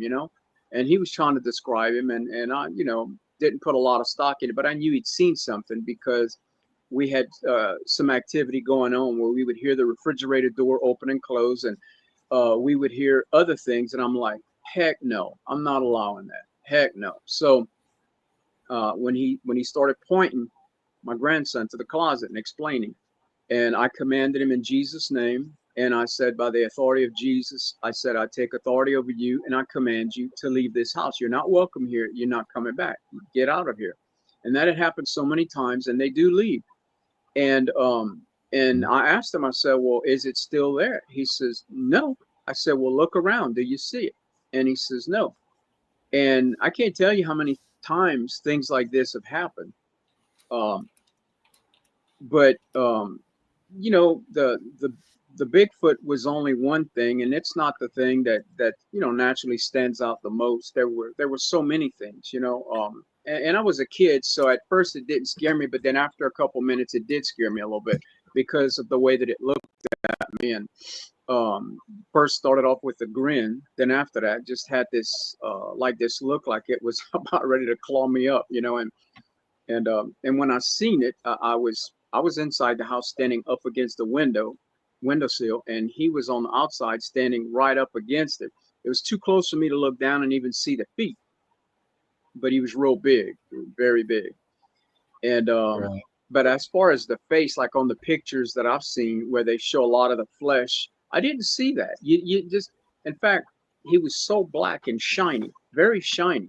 I mean, the black was just you just can't. It's not like a regular shiny black dog. It was way more shinier than that, you know. And the eyes were black, just really big and black, just solid black. Well, after that, I want to say after that, a few weeks later, our home burnt down in a fire that I was living in with my grandparents, and my grandfather, about the same time, within a few days or within a week, whatever. It could have been more than a week, could have been 2 weeks, but all that time together, he fell off a ladder and got paralyzed. And so there was so many things that were happening so fast. And I want to say that after that, my life has been crazy, wild and crazy. Um, I have worked in many haunted houses, and I even brought a minister with me. He was a good friend of mine into that place, and this bell kept ringing, and I'm not sure, but I don't know. I think I might have told you guys about that part, but the bell kept ringing, and he thought it was me playing a joke on him. And finally, he went back that afternoon and told his wife. He said, "Oh my God, Carl wasn't joking. That bell was ringing on its own." And he says, "Well, how often does things like this happen?" I said, "All the time, all the time." You know, you don't get afraid of them anymore. You got to learn how to deal with them, and that's important to tell people. You can't just use the name of Jesus. If you're a Christian, I want to emphasize this. You cannot just use the name of Jesus like it's a magic wand and it's gone. You have to have the Right. faith, and you have to know who you are in Christ. You have to have that faith, or otherwise it won't work. It Exactly. won't. And I've seen this happen where people try to cast certain spirits out and they wouldn't leave. And my own cousin and his wife called me up one day, and actually I was at the trailer next door, and they were so afraid there was some activity, poltergeist activity. It wouldn't go away. So I went back. I went in their house, and they walked outside. They said, "We can't be in here anymore. We just can't." It's just, and you could see they had goosebumps on them. It was, and I felt it, man. The minute I walked in there, I felt it. And I just went in the back. I walked all through the trailer, but I went in the back room first and rebuked it in Jesus' name and said, whether you like it or not, you have no authority. You're not welcome here. You have to leave. Be firm with them, not cocky, but uh, not wishy-washy. Don't go in there half-cocked. Be firm with them. You have that authority that was given to you. Use it. And then that was it. Within a minute, it was quick. And I went back outside. You didn't feel nothing. I went through every room and it was gone. I rebuked it in Jesus' name, told it to leave and not come back. But I have seen so many things, guys. I don't know if I told you guys about this last time. If I did, just stop me because I don't remember. But did I tell you about the time that there was a car that was a truck trying to pass up a car and my truck as we were going down the skinniest little road you can imagine? There was barely enough room for our vehicles down there, and you had no shoulder. There was a sign that said no shoulder, and it was just a little country town in Louisiana. We call it a one-horse town. And No, as I I was, don't what's recall that? that. Yeah, I as don't I recall was. that. So yeah. Oh, okay. Well, then I'm gonna tell you. As I was, it was at nighttime. It was dark, and this truck had erratic behavior, driving really fast, zooming in and out of the lane, trying to pass this car up, and I could see it. And then finally, I'm just following the speed limit, which was I think 45, but the truck was going faster, and the car was probably going 45. Well, for some strange reason, the truck decides he's going to pass two lanes that you can't. There's not enough room even to put a bicycle hardly on it. I'm not joking, guys. This is a skinny little road, very dangerous. And at night, it would make me nervous to even drive on it with the people that, are not paying attention to what they're doing. And if they even edge over just a little bit, I'm worried that, oh my God, I'm going to go off. Well, and this guy, he drives and he passes up the lady. He gets right on the side of her. But here's the part I want everybody to pay attention to. When he gets right on the side of her, there's no room for me to go left or right. We go through each other. And we had witnesses there. We had many witnesses that were there. I didn't even know they were watching. I close my eyes because I think, well, I'm going to die. I don't even have time to really pray. I just said, Jesus. I just didn't have time to pray. Like, God protect me. This nothing. It just, that's how fast life can take you. And Yep. it we went through each other. Don't even ask me. I have no idea how that's even human physically possible. Put on my brakes. I'm shaking really bad, really shaking. Um, I pull up in this driveway. I turn around. I go and I seen the guy from the rear view. When I did open my eyes, that's all I saw, which was a good distance. And he pulled into an apartment complex. Well, there were several people outside talking. They had a group. And I pulled in there and I was so mad that he would take a chance like that. Now, again, instead of saying, well, wait a minute, I should be dead. Okay, I'm not even thinking of that at that moment, but it comes shortly. And I'm shaking and I pull up and they tell me where the guy's at because I asked them if they seen this truck. And they said, yeah, man, he pulled in here like a bat out of hell and he's taking a leak by the tree. And they said, I think he's drunk. So I went over, I put my vehicle in park and I go up and I talk to him. And I said, man, what the heck are you doing? And in all honesty, God knows your heart, so you can't hide it. I wanted to whoop him bad. I was mad. And I was a Christian, but I was ready to whoop him. And I had mercy on him when he turned around and he started shaking. His hands were shaking so bad. And he said, I'm so sorry. I'm so sorry. I'm so sorry. We should be dead. How are we still alive? I don't understand what just happened to me. And you got to know that too. I said, then I stopped and I thought and I said, yes, we should. And man, I'm telling you, that was a sobering moment. That was the big moment for me. Like, how did this even happen? How did this happen? And so I didn't chew them out anymore. I just let it go at that. And I came home and I told my wife about it. And I'm shaking and she's like, oh my gosh, what's wrong with you? And I'm still nervous. And I said, I should be dead, but I'm not. I said, I don't understand this. I said, I shouldn't be here right now. But I said, how is this possible? And when you go through that, it wakes you up, Eric. It really wakes you up. Yeah. Things are just not as we think. I mean, in the natural, it can't happen. We all know that. In the natural, it can't. So there had to be intervention, uh, by an When angel to do something like that. It had to be an intervention on God's behalf because otherwise, how could that happen? when we were homeless, back when I was 9 years old, we were living out of the back of a Chevette. Okay. The Rogersville Full Gospel Church took us in. We lived in the church for a little bit before family took us in. And I remember it being a hard time for us back then. And of course, my sperm donor was never around. And my half brother's dad was the closest person I had to a dad at the time.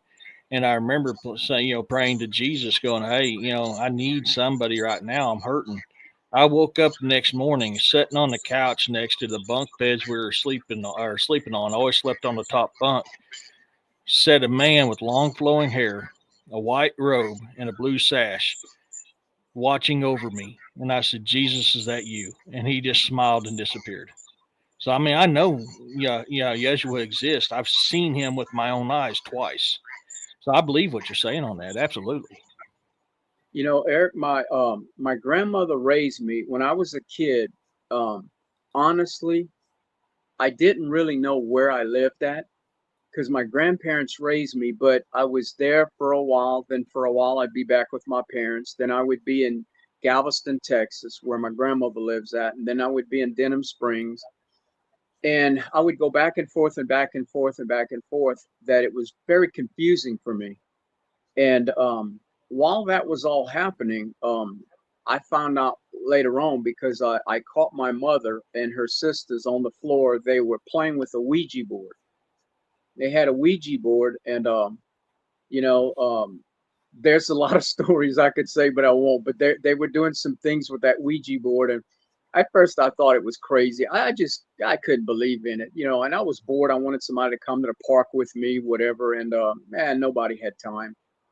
And so when all these poltergeist activities and things, began happening, do you know all those years I never told my grandmother except for that one, maybe that couple of instances, when the Bigfoot happened, we were there together when that happened, and that thing hit the house so hard.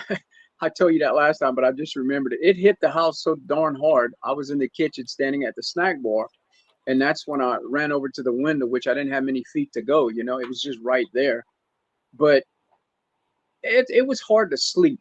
It was hard to sleep all those years because as a kid, you seeing all this and you want to talk to somebody, you want to tell somebody. I just didn't think anybody would believe me. I didn't think anybody would believe that the doors were opening and closing at night, and basketballs or some kind of ball was bouncing up and down in the ceiling for sometimes an hour or two before it would stop, and I'd put my hands over my ears like that, and sometimes my head under the sheet hoping it would go away when I was little. And then one day That's not that far fetched there, Carl, because in the house that I grew up in, that was haunted, and it was very haunted. I mean, I've got stuff I haven't even talked about that I should tell everybody before I go. But we had balls mysteriously appearing and bouncing down the hallway all the time and off of the walls. So it reminds me of the same similar activity, paranormal activity, when people see coins dropping from the ceiling. Pennies, nickels, dimes, quarters. It's that kind of a phenomena. It's almost like something on the other side is throwing something through a portal into our realm. So, right, yeah, I've had Yeah. things pull my You know, shirt, touch me in my back several times. I was in a Super One store. I was doing some grocery shopping one night, and I was standing behind. I was just walking in, and a couple had about my age had just walked in right before me, and we're down the same aisle, and all of a sudden things just start falling off the rack, and I look, and it's not like it's overstacked or anything. It's just falling off the rack, and so the man picks it up. He looks at me. He says, "That's strange, isn't it?" I said, "Yeah," but I'm thinking to myself, "You don't know the half of it." I'm thinking, "I think I know where this is going. You're going to see a lot more activity before I leave this store," because it seems to happen. And sure enough, he didn't walk maybe 10 feet after he put that what fell back on the shelf. Well, in the center aisle, there was a little display that had some things in there. Again, not overly packed, and it just pops out. It's not like something that fell. You can tell when something just falls, and you can say, well, maybe, it was shoved on, they put it a little bit too tight and it fell. No, this thing just popped out. And then I'll walk down a little further and something pops out again. I walk down and I go to the Gatorade. I get to the Gatorade and I want to get me an orange and a grape. And there was an orange, a grape, a blue, and then I said Gatorade. It was probably Powerade is what it was actually. I don't think it was Gatorade. So it was where the orange and the grape, and then they had like a lemon line and all that. But the strawberry was all the way to the right. I didn't even go near the strawberry. And when I grabbed my grape, and my orange, all of a sudden, with a real hard force, this the strawberry Powerade, the red one, just bam hit really hard on the floor and just turned around. I'm like, oh man. So I talked to one of the guys that worked there. I said, have you been working here long? And he tells me, I don't remember what his answer was. He says, we've had some activity here, and he says, I don't like working at night. He said, none of us like working at night. I said, why is that? He said, because we got things that are always falling off the shelves that we know we're not doing it. And he said, it's not like we're overstocking it. He said, things just really fall out. And sometimes it goes a distance that if it was just fell off the shelf, it should have landed right there. And yeah, and so I've had this happen at so many stores that I've gone into. I've seen, so many things like that have happened. But yeah, I wish I had. The problem with me is I got too many things that happen, and I should have made a little list for if ever somebody wants me to go on, what are the things that I think I want to tell them about first, or what's pertaining to that, that they're talking about. Mhm. It's Yeah. I've had so many people as I got older, you know, like the age I am now, old as dirt, like my grandkids said. But well, now there's more things that happen that I tell people about now, but I wouldn't tell them about it years ago, you know. And there's look, I'm not Yeah. gonna kid with you, except for the room that I lived that was haunted, you know, in my bedroom, and we lived in three haunted houses in my life, but except for that bedroom, um, there were witnesses almost, not always, but almost all of the time, the majority of the things I went through, there were actually witnesses that were with me. So it's not like anybody could say, oh, yeah, right, sure. Because when I did, as I got older, and I did tell a couple people, you know, naturally, you know, the naysayers, oh, yeah, right. So I'd say, hey, we can go talk to so and so. And I've had a couple of them take me up Yep. on it. And once they did, they were no longer an unbeliever, you know? You're gonna have that. You got to Yeah. expect that. You know, you're gonna. I don't You expect know, them the to odd thing, believe that. the odd thing about a lot of the occurrences that happen with certain entities, or I saw you, with certain entities and certain objects appearing out of closets and stuff and coming into interact with us, or observe us. Um, it's almost like closets are the, and I hate to say it this way, they're like the epitome of a gateway. You know, it's like the magic. You know, the when the magician saws the person, the woman, in half and splits the boxes apart. It's almost like that. You know, that kind of boom in your face. You know, it's almost like closets can be used as portals just as much as water can, or trees can. You know, anything that puts off energy or is a containment type of an arranged area, a certain area, you know, that can be opened and accessed by other dimensions. You know, and that's just a theory. That's just a thought that I had. But you know, we didn't have, my sister in her bedroom growing up. We she didn't have a closet in her bedroom, and my dad took it upon himself to build her a closet like 32 inches by 32 inches, just a small closet, you know, stuck a door on it, you know, or not even a door. I think it was just a curtain. And, you know, as soon as he built that, she started complaining about things happening and coming out of the closet.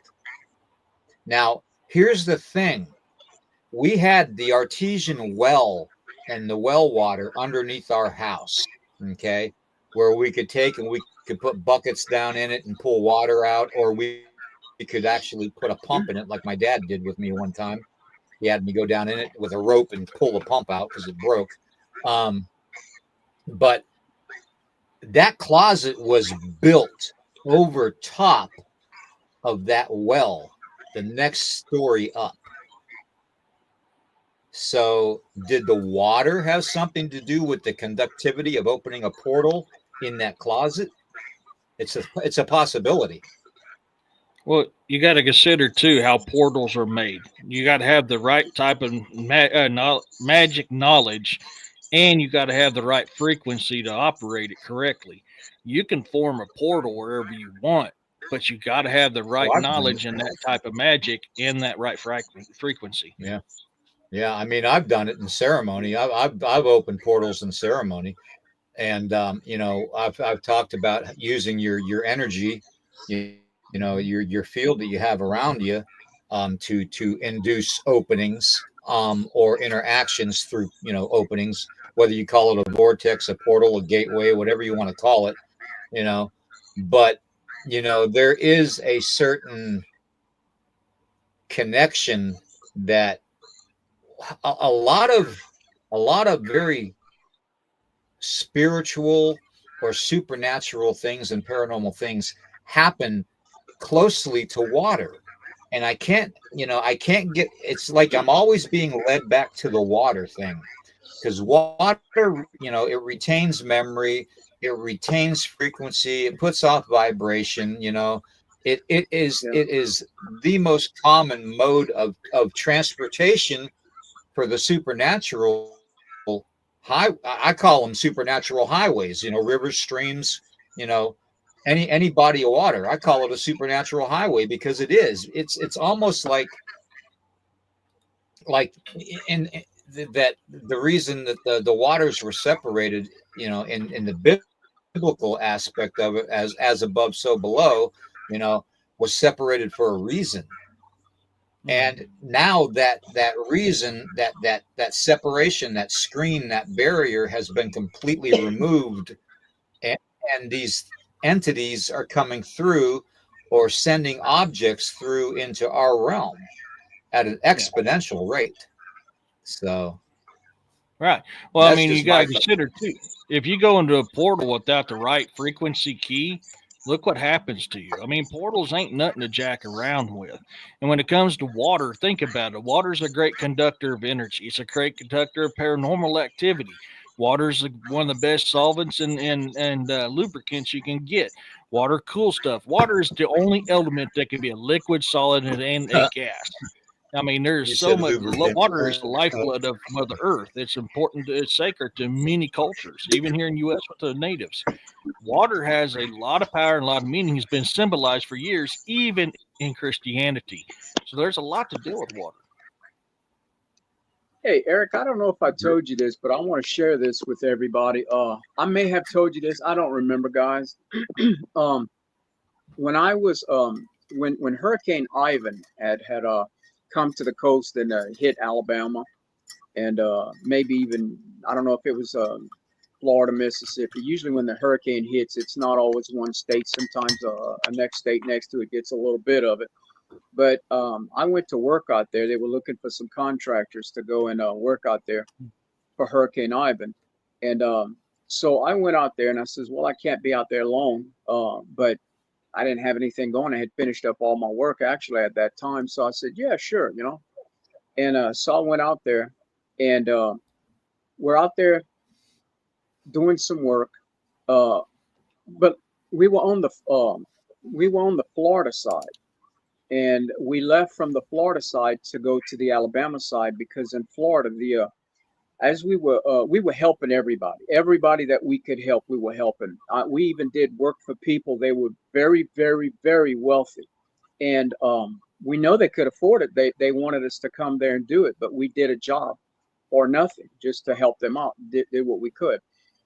Well, but the city officials didn't want us being there. They said they wouldn't recognize our workers' comp and general liability that we had. So we had to leave, and they kicked us out and said if we wouldn't leave, they were going to arrest us. So we left, and when we left, we found out there were like maybe 10 or 12 or 15 other contracting companies nearby that left, and it actually made the news. It actually made the news. People were like, wait a minute, y'all have forgotten about us. Why is it nobody coming over here to help us? Right. And it wasn't that we weren't helping them. They wouldn't let us do our work, and they were arresting people. And so I come back home, long story short, now I'm going to Alabama. I find a place. I said, well, I can rent by the week. So I find this place, and I said, okay, look, I'm going to try to make it out here on Friday. So the guy says, okay. I said, I'll try to make it for such and such a time. I'm on the road, and I have no GPS, nothing. Okay, we're talking just not even a map of where I'm going. And he gave me the directions, and I was going by it. And I figured, well, if I need a map, I can pick one up. Well, there's a sea fog that comes in, and I'm not familiar with sea fog, okay? And this thing was the thickest fog I'd ever seen in my life. And so I come down this highway, and I know I've got the directions so far okay, but I've got a good ways to go. I figure I've got about another 20, 25 miles left to go or so.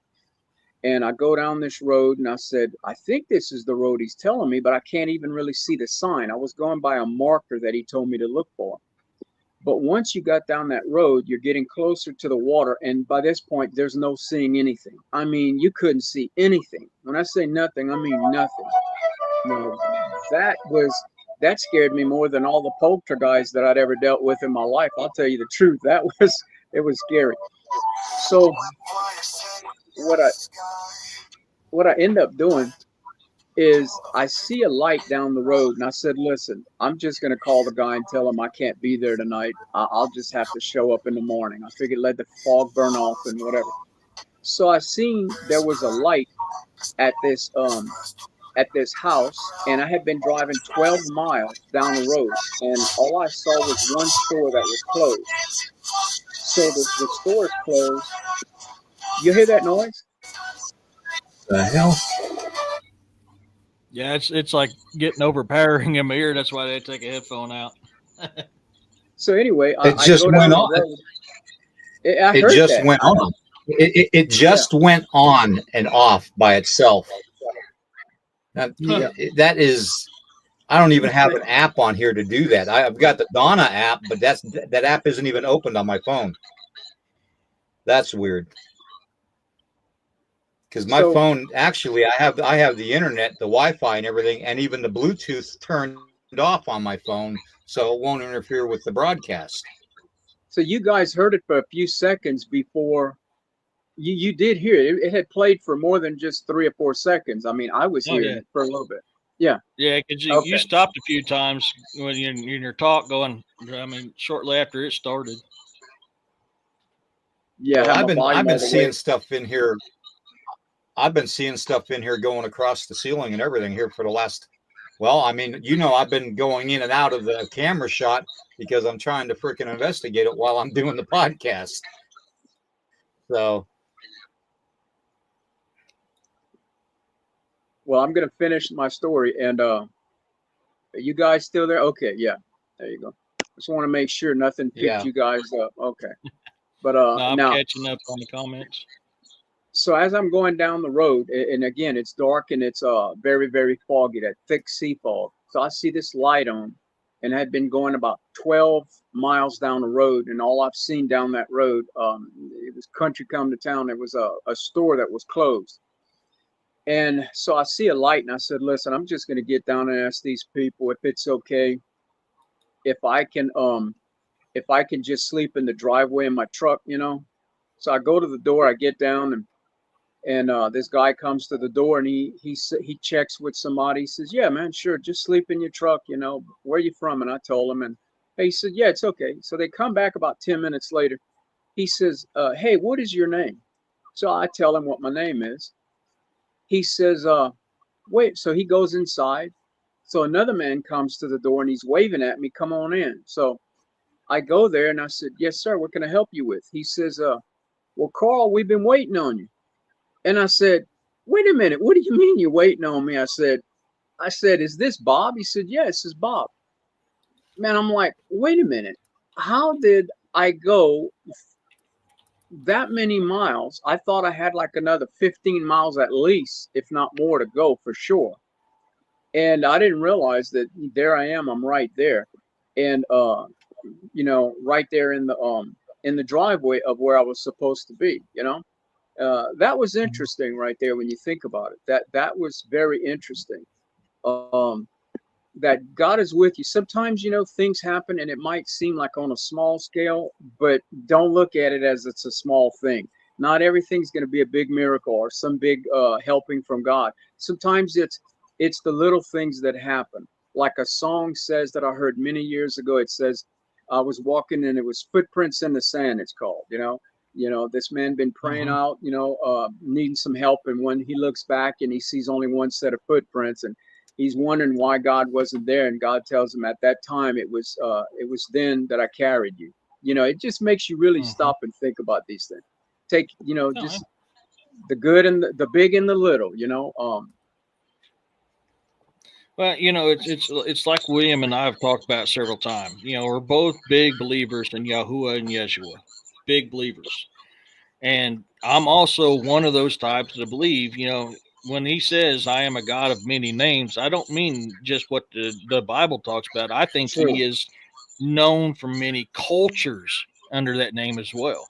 Because if you study all ancient cultures, the core belief is the yeah, exact and same. Hmm. Yep, I know exactly what you mean. yep, Somebody Exactly. was telling me a Exactly. while back. They were saying, "Well, you can't say in Jesus' name. You got to say in the name of Yeshua." I said, "Listen to me." I said, "He's probably known by thousands of names all over." And I said, "And everyone worthy. I mean, you name it. But he knows that you only speak English if that's what you do speak, and you don't speak anything else. He knows that."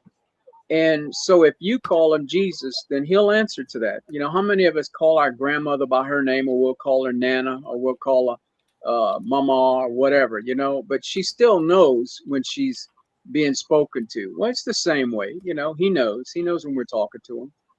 And so, we don't want to get in this, like some people try to make it this a big religious thing, and they get into this, oh, it won't work, because you didn't use this name. You didn't say it just right, whatever. Yeah, that's crazy. Well, So is Roxanne behave yourself there's in an the chat? old Eskimo that said so far.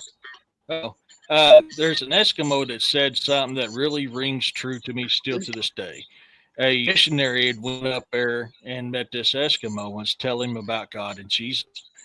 And when he was done, the Eskimo looked at him and said, "Do you mean I was going to go to heaven, even though I didn't know who God and Jesus was? But now I'm not because he told me who God and Jesus is." So it makes you wonder. That actually rings very true. Now, could that be because he's known by many different names? So, in the Eskimos' belief, Yeshua and Yahuwah were these certain people, but now they're trying to tell you that you're not going to go to heaven because you're not calling them God and Jesus. I don't believe that's the truth. I don't believe that's how it goes. I believe it's you've got to know Him and believe in Him, and it'd be by whatever name you know Him as. The Native Americans, most of them call him the great grandfather, the great mystery, the the oh man, it's Drew brain You were fart. just talking about that, Eric. You were just talking about that. And as you started speaking about the great mystery, I noticed up on my shelf this Mayan pottery that I've got, which is actually a Native American flute. Yeah. There was an orb in it. There Oh was an wow. orb, a small orb about this high, about the size of a tennis ball, that was inside, sitting over top of this bowl. That's wicked cool. Yeah, the great mystery, man, the great grandfather, great creator, the great architect, however it is you want to call him, by whatever name, he's powerful. And to have that happen when I was talking about that stuff, that's cool, dude. That That's is. beyond cool. Yeah, unreal. I It's agree. nice. Some things are right And for a I specific burned sage and stuff in this. Mm-hmm. Wild lettuce. So I'm going to keep He's that the by me. broccoli. He puts the broccoli in the flute. But we were talking about miracles and that. Sometimes they're small, sometimes they're big. I'll give you another example. A man had let out his crawfish pond, and he was a tightwad. He didn't. It's against the law to put any kind when you're opening up the levee of your crawfish pond at the end of the season to let them drain in the ditch. It's illegal to put any kind of kerosene or gasoline, whatever. And some farmers will do that, but they get ticketed if they get caught. Well, we were catching crawfish. There were three of us catching some crawfish in the ditch, and we had caught like 7 sacks one day and like 8.5 sacks the next day. So we caught a lot of sacks of crawfish. So, and yeah, that was a blessing because it didn't cost us anything. And Dude, we went to really one spot. The spot was about 25 to 30 feet long. Is all we did was walk up and down, and we'd scoop them up. We had some nets, but we caught probably most of them just with a dipping net, scooping them up. They were just everywhere. Well, when we went back the next day, we didn't, I smelled something. It smelled like diesel. Well, I thought it was somebody that had put some diesel in the field. I didn't, sometimes the farmers will do that in the grass on a little spot, whatever. I paid no attention to it. We caught the crawfish and we gave a bunch away. We had a crawfish boil, and the friends brought some to their pastor and his wife. Well, everybody At one crawfish ball got sick, throwing up like a dog, sick as a dog. We blessed our food in Jesus' name, and we said, Lord, please remove all impurities from this food, that it would nourish and strengthen my body. In Jesus' name, amen. Not a one of us got sick, but every one of them got sick. And they said they began Huh. tasting what tasted like a chemical, like a diesel or something. And it, that right there, shows you that, not because we were any better than them, that's for darn sure. But yeah, I believe in prayer, no doubt about that. No Oh doubt yeah. about that. I wouldn't be Definitely. alive right now if it wasn't for that. Because right now, I'm just going to share that with you. I'm a living miracle. I'm not supposed to be alive right now. Absolutely not. Neither am I. Not. I had cancer that had spread out throughout all my body, and it was getting bad, and they sent all the results to Texas, and the best specialist over there looked at it and said, "Yeah, not looking good." So I remember going home, and I remember feeling defeated. But I was a young Christian. I said, no, this can't be. God wouldn't allow me to get married like this, and gave me a dream and told me that He had something for me to do, and just for it to end this way. And I just could not believe that it was not God that gave me that dream. And plus I had a word, a prophecy over me. And I said, no, I don't believe that for 1 minute. I'm not accepting that. So I went to church, and I remember while I was standing there, the pastor said, I can't explain it. This is not the way I do things, but I just heard the Spirit of the Lord tell me that there's someone in here that's going to get healed tonight. Is there anyone that needs healing? Would you please stand up? I stood up right away, immediately. I bounced up. And next thing I know, there's about 7 or 8 other people that got up. And so they prayed, and as they prayed, I felt like a slight static electricity, and I felt a warmness, very, very warm, and a tingling go from the top of my head, and it settled into the lower part of both of my buttocks. That was it. I mean, it just, and then it went away. I knew right there I was healed. I said, this is it. So long story short, when I do later on go back to the doctor, and I didn't do any chemo, anything. It was gone. They couldn't find it anymore. It was totally gone, 100% gone. And Huh. I've had many miracles like that.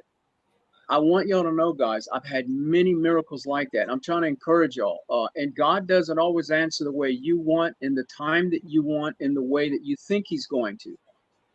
But the Bible Yeah. says, when you pray, if you believe and you doubt not in your heart, that which you ask for shall be done. But here's the thing, it's conditional. If when you pray, you believe in your heart and you doubt not in your heart, don't let doubt come in. And doubt comes in a lot of times when we think it's not happening when it should, or you go back to the doctor maybe, and then he says, no, it's got worse. And then all of a sudden, what happens? We lose faith at that moment, because but I was stubborn as can be. And I said, nope, I know I'm healed. And I was. And because I seen healing about 7 or 8 times in my life, in my body, and great miracles. I mean, I was given more than once where they told me, you're not going to make it till tomorrow morning. Call your loved ones, your family. This is it. You're not making it. You're not going to live till tomorrow morning. I want you to know that. I'm so sorry to have to tell you this. I was told that twice in my life. So was And I I. came home and I Yeah. said, No. Lord, I said, in Jesus' name, I refuse to receive that report. I'm not accepting that. And as I was in the tub, and I had blood. I'm gonna just leave it at that. And I remember saying through the navel, it was not stopping.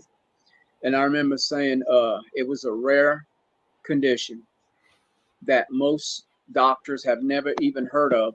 At best, they heard about it. I was told by the specialist, they heard about it when they went to school, but that's it. They don't even know any colleagues or anything that ever came across it in their 30, 40 years of being a physician. That's how rare it is.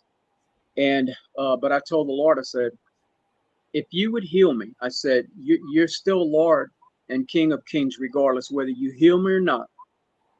But I said, if you do heal me, I said, I know it sounds funny, God. I'm trying to make a deal with you. I said, I'm afraid.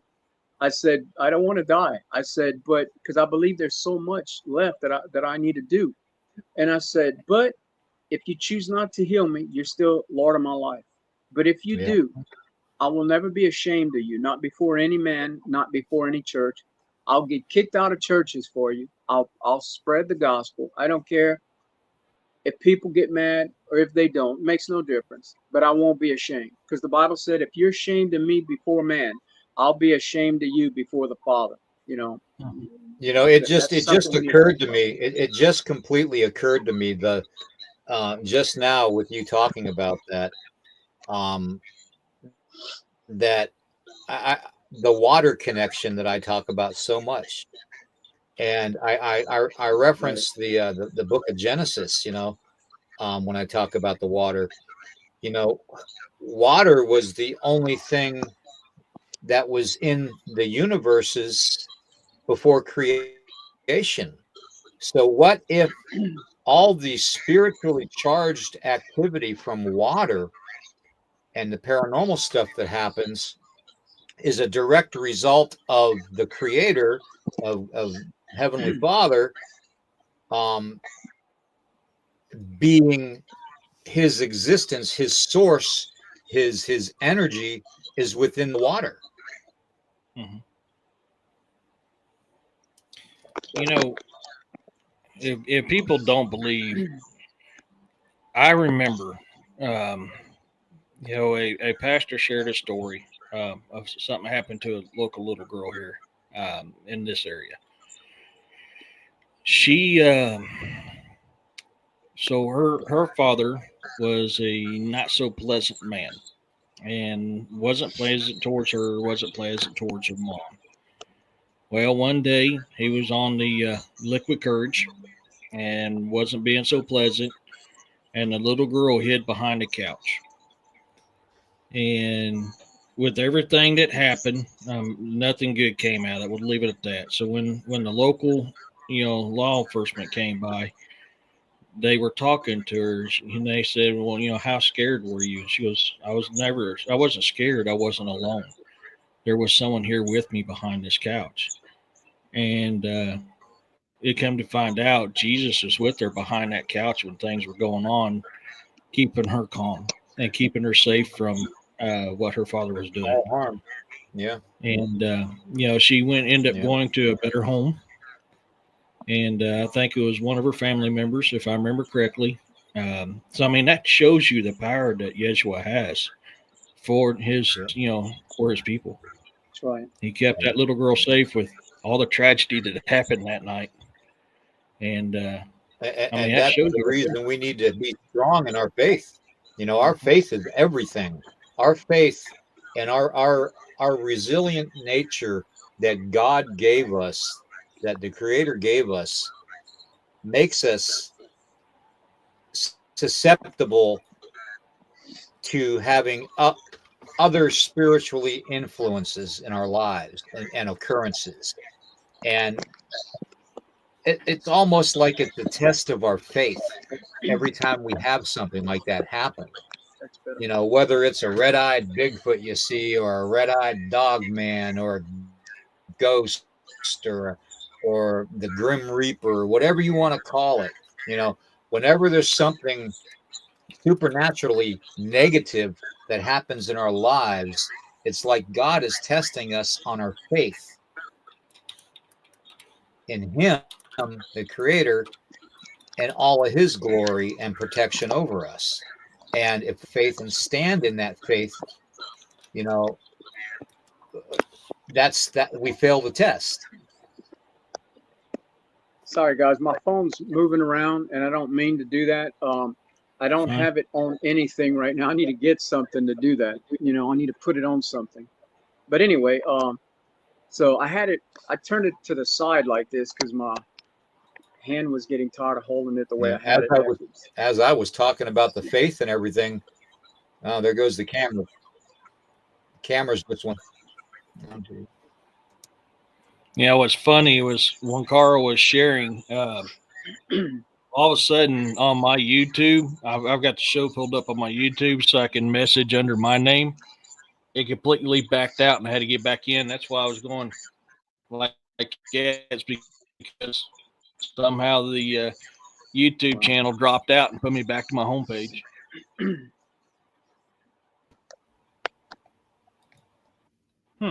I'll have to check into that, Marcy.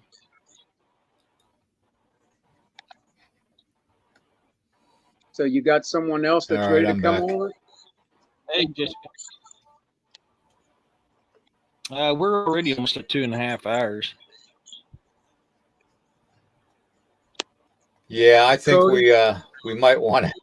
We're at a point right now in the podcast that we got a lot of activity going on. Every time we talk about the supernatural, we have all kinds of activity, and some of the weirdness that I've seen in your guys' background, and you've seen in my background that I saw a couple of comments that Urso made about seeing stuff behind me or next to me, and I've been experienced a lot, so we might want to maybe keep this going another 10 minutes or so, but we should we probably should be cutting it off here pretty soon. Hey, Jessica, Roger. I mean, I don't even have the music app. I mean, my phone has nothing on it right now. Nothing. Okay. Just the screensaver. I'll pull this down, and the Bluetooth and the Wi-Fi and internet isn't even connected to the phone. But yet this phone went right to a music app and turned on the music in the middle of our podcast. And I didn't even freaking touch it. And then I saw the orb come on top of this as we were talking. And this is very old. This is not like a new thing. Okay. This is a very old piece of pottery. I've got several of them up here, along with my Black Hills pottery. But there you go. That's better. I'm telling you, man, some of this stuff is getting really, really odd. It is. It's, I mean, with everything that was going on last night behind me, everything's been going on in your home today. And of course, this stupid thing doing this stupid thing. It's a lot going on today. I don't know what it is, Now we got to be careful because Jessica's in the chat and I don't want to get in trouble. Have you guys been having Hey, you guys, any weird weather? Eric, no, you guys man, been having any weird weather? It's finally cool. No, it's been hotter than all get. It's been hotter than Hades here lately. And then this last few days has been, God, it's pretty sad when 79 degrees, you're like, oh my God, this feels amazing. That's, it's hotter than a devil's armpit and crotch over here. It's Jiminy Christmas. We're striping nights and I was still sweating like a stuck pig, Roxanne. So it was kind of nice. It's bad when I'm striping at nighttime going, God, I can't wait till it gets below 80 degrees because I'm so freaking hot, and so stagnant. But no, it's cleared up. I ain't had no, I mean, it's been sunny as hell, but I'm still having internet issues even with the sun out the way it is. Well, the other day we had like 3 days in a row. I say the other day, it was probably a week ago. We had 3 days in a row where it was not all day, but the most part of the day, it would lightning and thunder, not a drop of rain. Lightning and thunder, you would think it was going to be a Noah's Ark rain. I mean, it was bad looking. Nothing. So you just having a regular lightning storm. Yeah. But I've seen some weird things in the clouds, though. I've actually seen things in the cloud that I know was artificial. Let's put it that way. Yeah. That So wasn't like, there's a lot going on right now, especially with the reversing of what's been going on in our atmosphere. That's been jacking with our weather systems and stuff. If you notice, the weather is going back to normal. That's because they're undoing what has been done for a very long time. For something that they hid for a long time, it finally came out mid. Yeah, we've been doing this. Certain little Well, individual you was involved did, on it. did you guys? Yeah, did you guys hear about the recent thing that Bill Gates and several other prominent individuals are planning to do with the world water supply? They actually got the rights to American water supplies to basically own it. And apparently Yeah, that's going to the get nipped. yeah, well, you know what they're going to stick in it. You know darn well they're going to be sticking their little, you know, planned viruses and stuff in it, you know. I Right. wasn't calling you, dude. Sorry, guys. I just got mauled by a black dog. be careful if you And kiss his it, Eric. Okay, you got a hug. You got some love in here. Mwah. You got a kiss too. Now, So how much longer does your come on, you're program missing go on for? It's usually Come on, about get two down, and a half get down, hours. get down.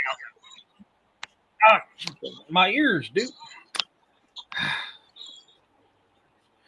So we're gonna have to we got about 10 minutes to finalize this. So if anybody wants to discuss something real quick, Well, to finalize it. I'm going to get off Ursa's of it then. wanting us to do a prayer for Thank you, Carl. Ursa's wanting you to do a Carl. Ursa's wanting you to do a prayer for his son. Kyle, and it's his son Cody. Or Kyle, sorry. Yeah, Kyle is sorry. I had the names mixed up. It was a little while ago. Yeah, Cody Smith. Okay, so you just tell me whenever whenever you want to do that. Excuse me. You can go ahead before you get off. Okay. All right. I want to ask a question. Kyle, be specific. Is it for epilepsy or is it something else?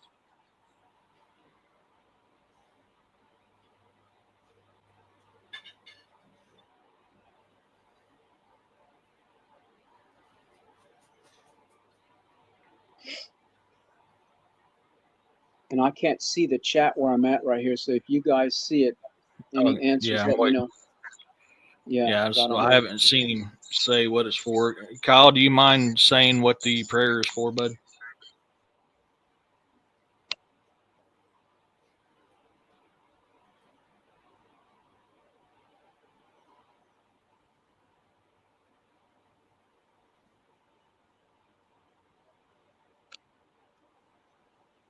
Yes, epilepsy.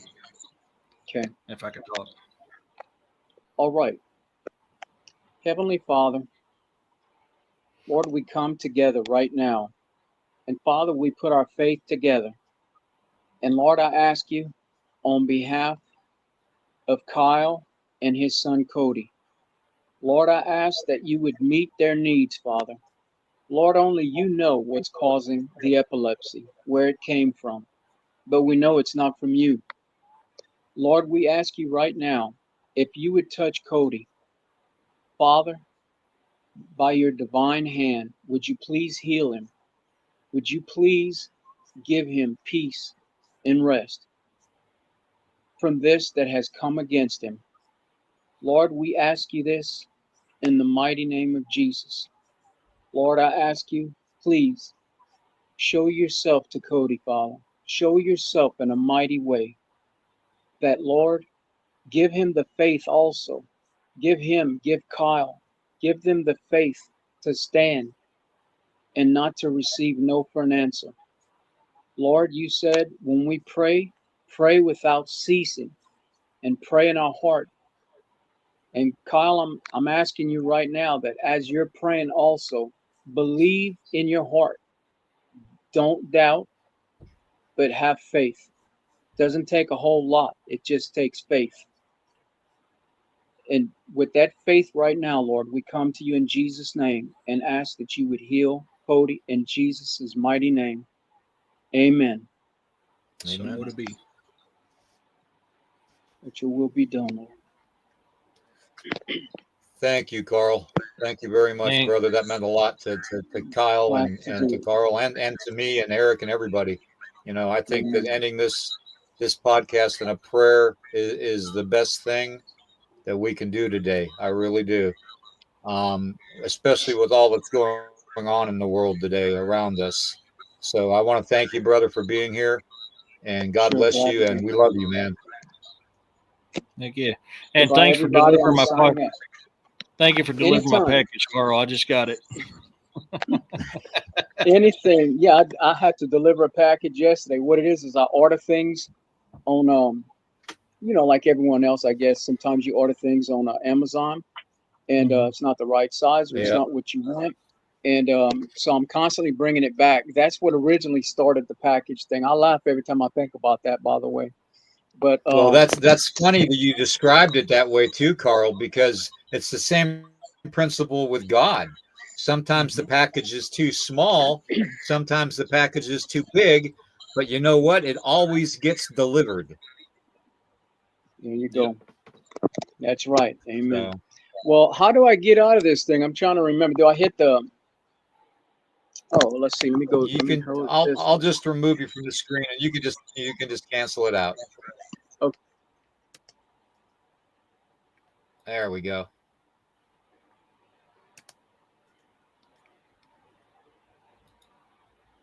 All right.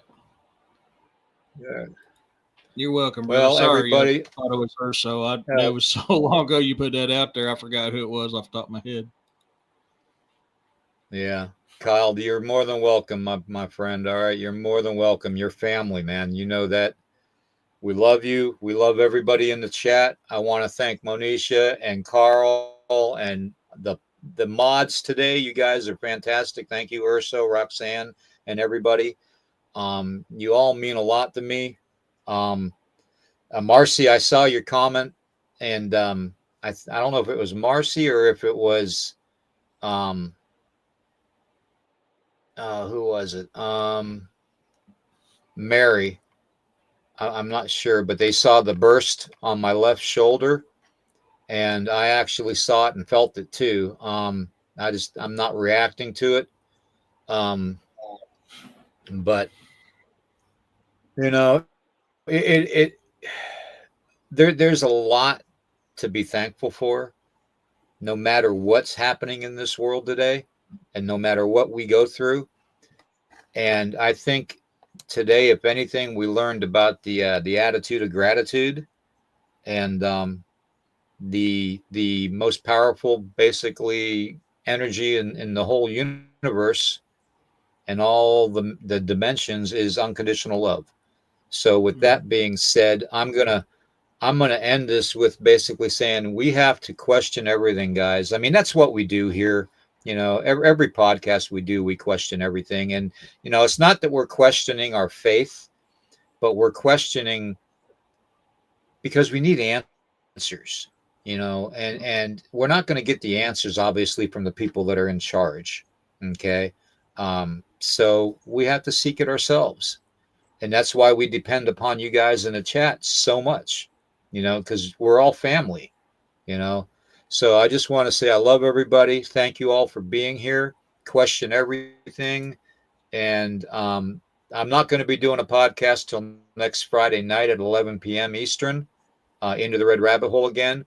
But I'm going to let Eric finish up by, telling him what he's got going on, and we'll go from there. Eric, why don't you tell them also about your website?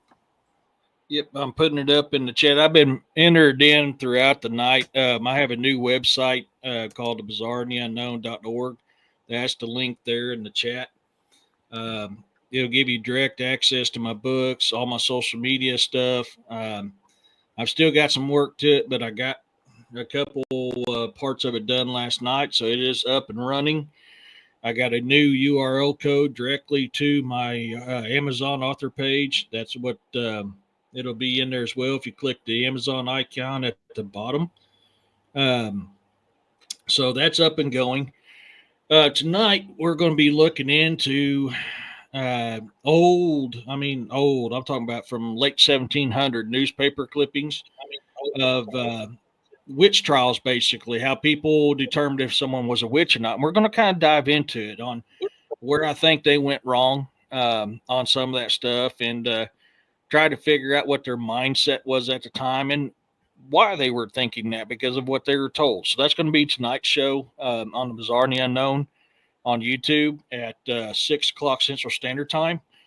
And that's about it. I mean, I'm trying to get ready. I started a new position at work. If you guys didn't catch my show yesterday, catch the beginning. There's an announcement that is going to be affecting the show from time to time.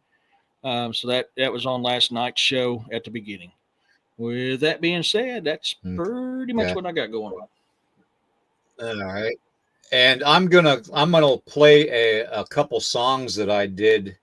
I'm gonna actually turn the music app on now on my phone and let it play before I close out the actual menu on StreamYard. We're not going to end it with an actual ending, outro video, but we're going to end it with just listening to about 5 or 6 minutes worth of music, and we'll go from there. Okay. So thank you everybody for being here. We love you guys very much. If you can, like, heart, and share this out. And question everything, guys. Question everything. Okay.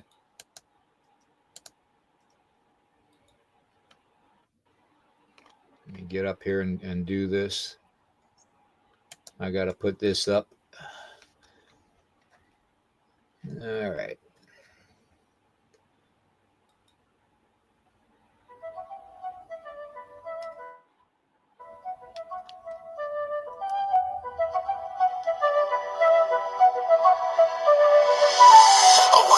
Tangled in the sky, blinded by the glow of a pixelated lie.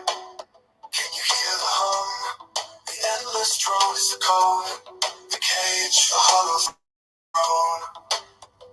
But there's a crack, a spark, a sound like whispers pulling underground. Break the spell, break the chains, feel the truth running through your veins. It's 422, it's after midnight. The past is all, it's not too late.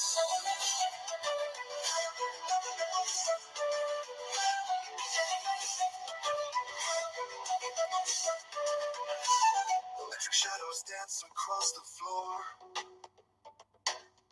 1,000 eyes, but they see no more. The phone calls out, a voice unseen, a melody cutting through the machine. Do you feel it? Do you see the pulse, the shift, the frequency? Break the spell, break the chains, feel the truth running through your veins. It's 432, it's not too late. The past is all, it's not too late.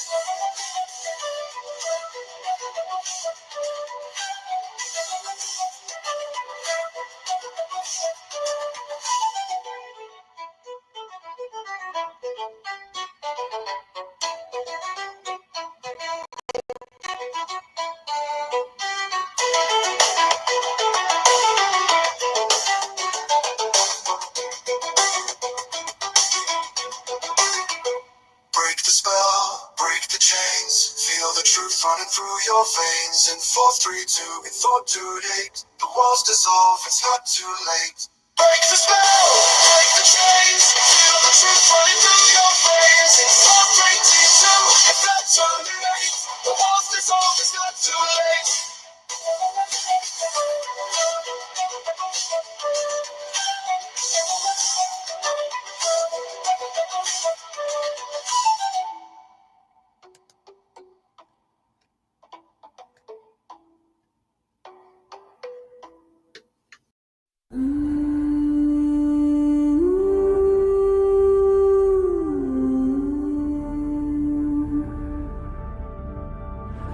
Through the mist we rise, a force unbroken.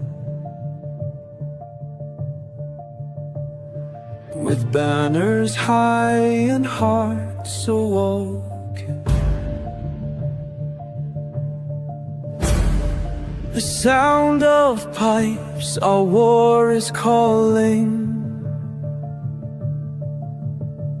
Like thunderous waves, our duty is falling. Stand tall, together we fight, with courage found in every breath. We'll fight like lions, defy our death. In unity our hearts shall sing the legacy of warriors through every reign. With battle cries we forge our fate. In fields of valor we elevate. As shadows loom, our spirits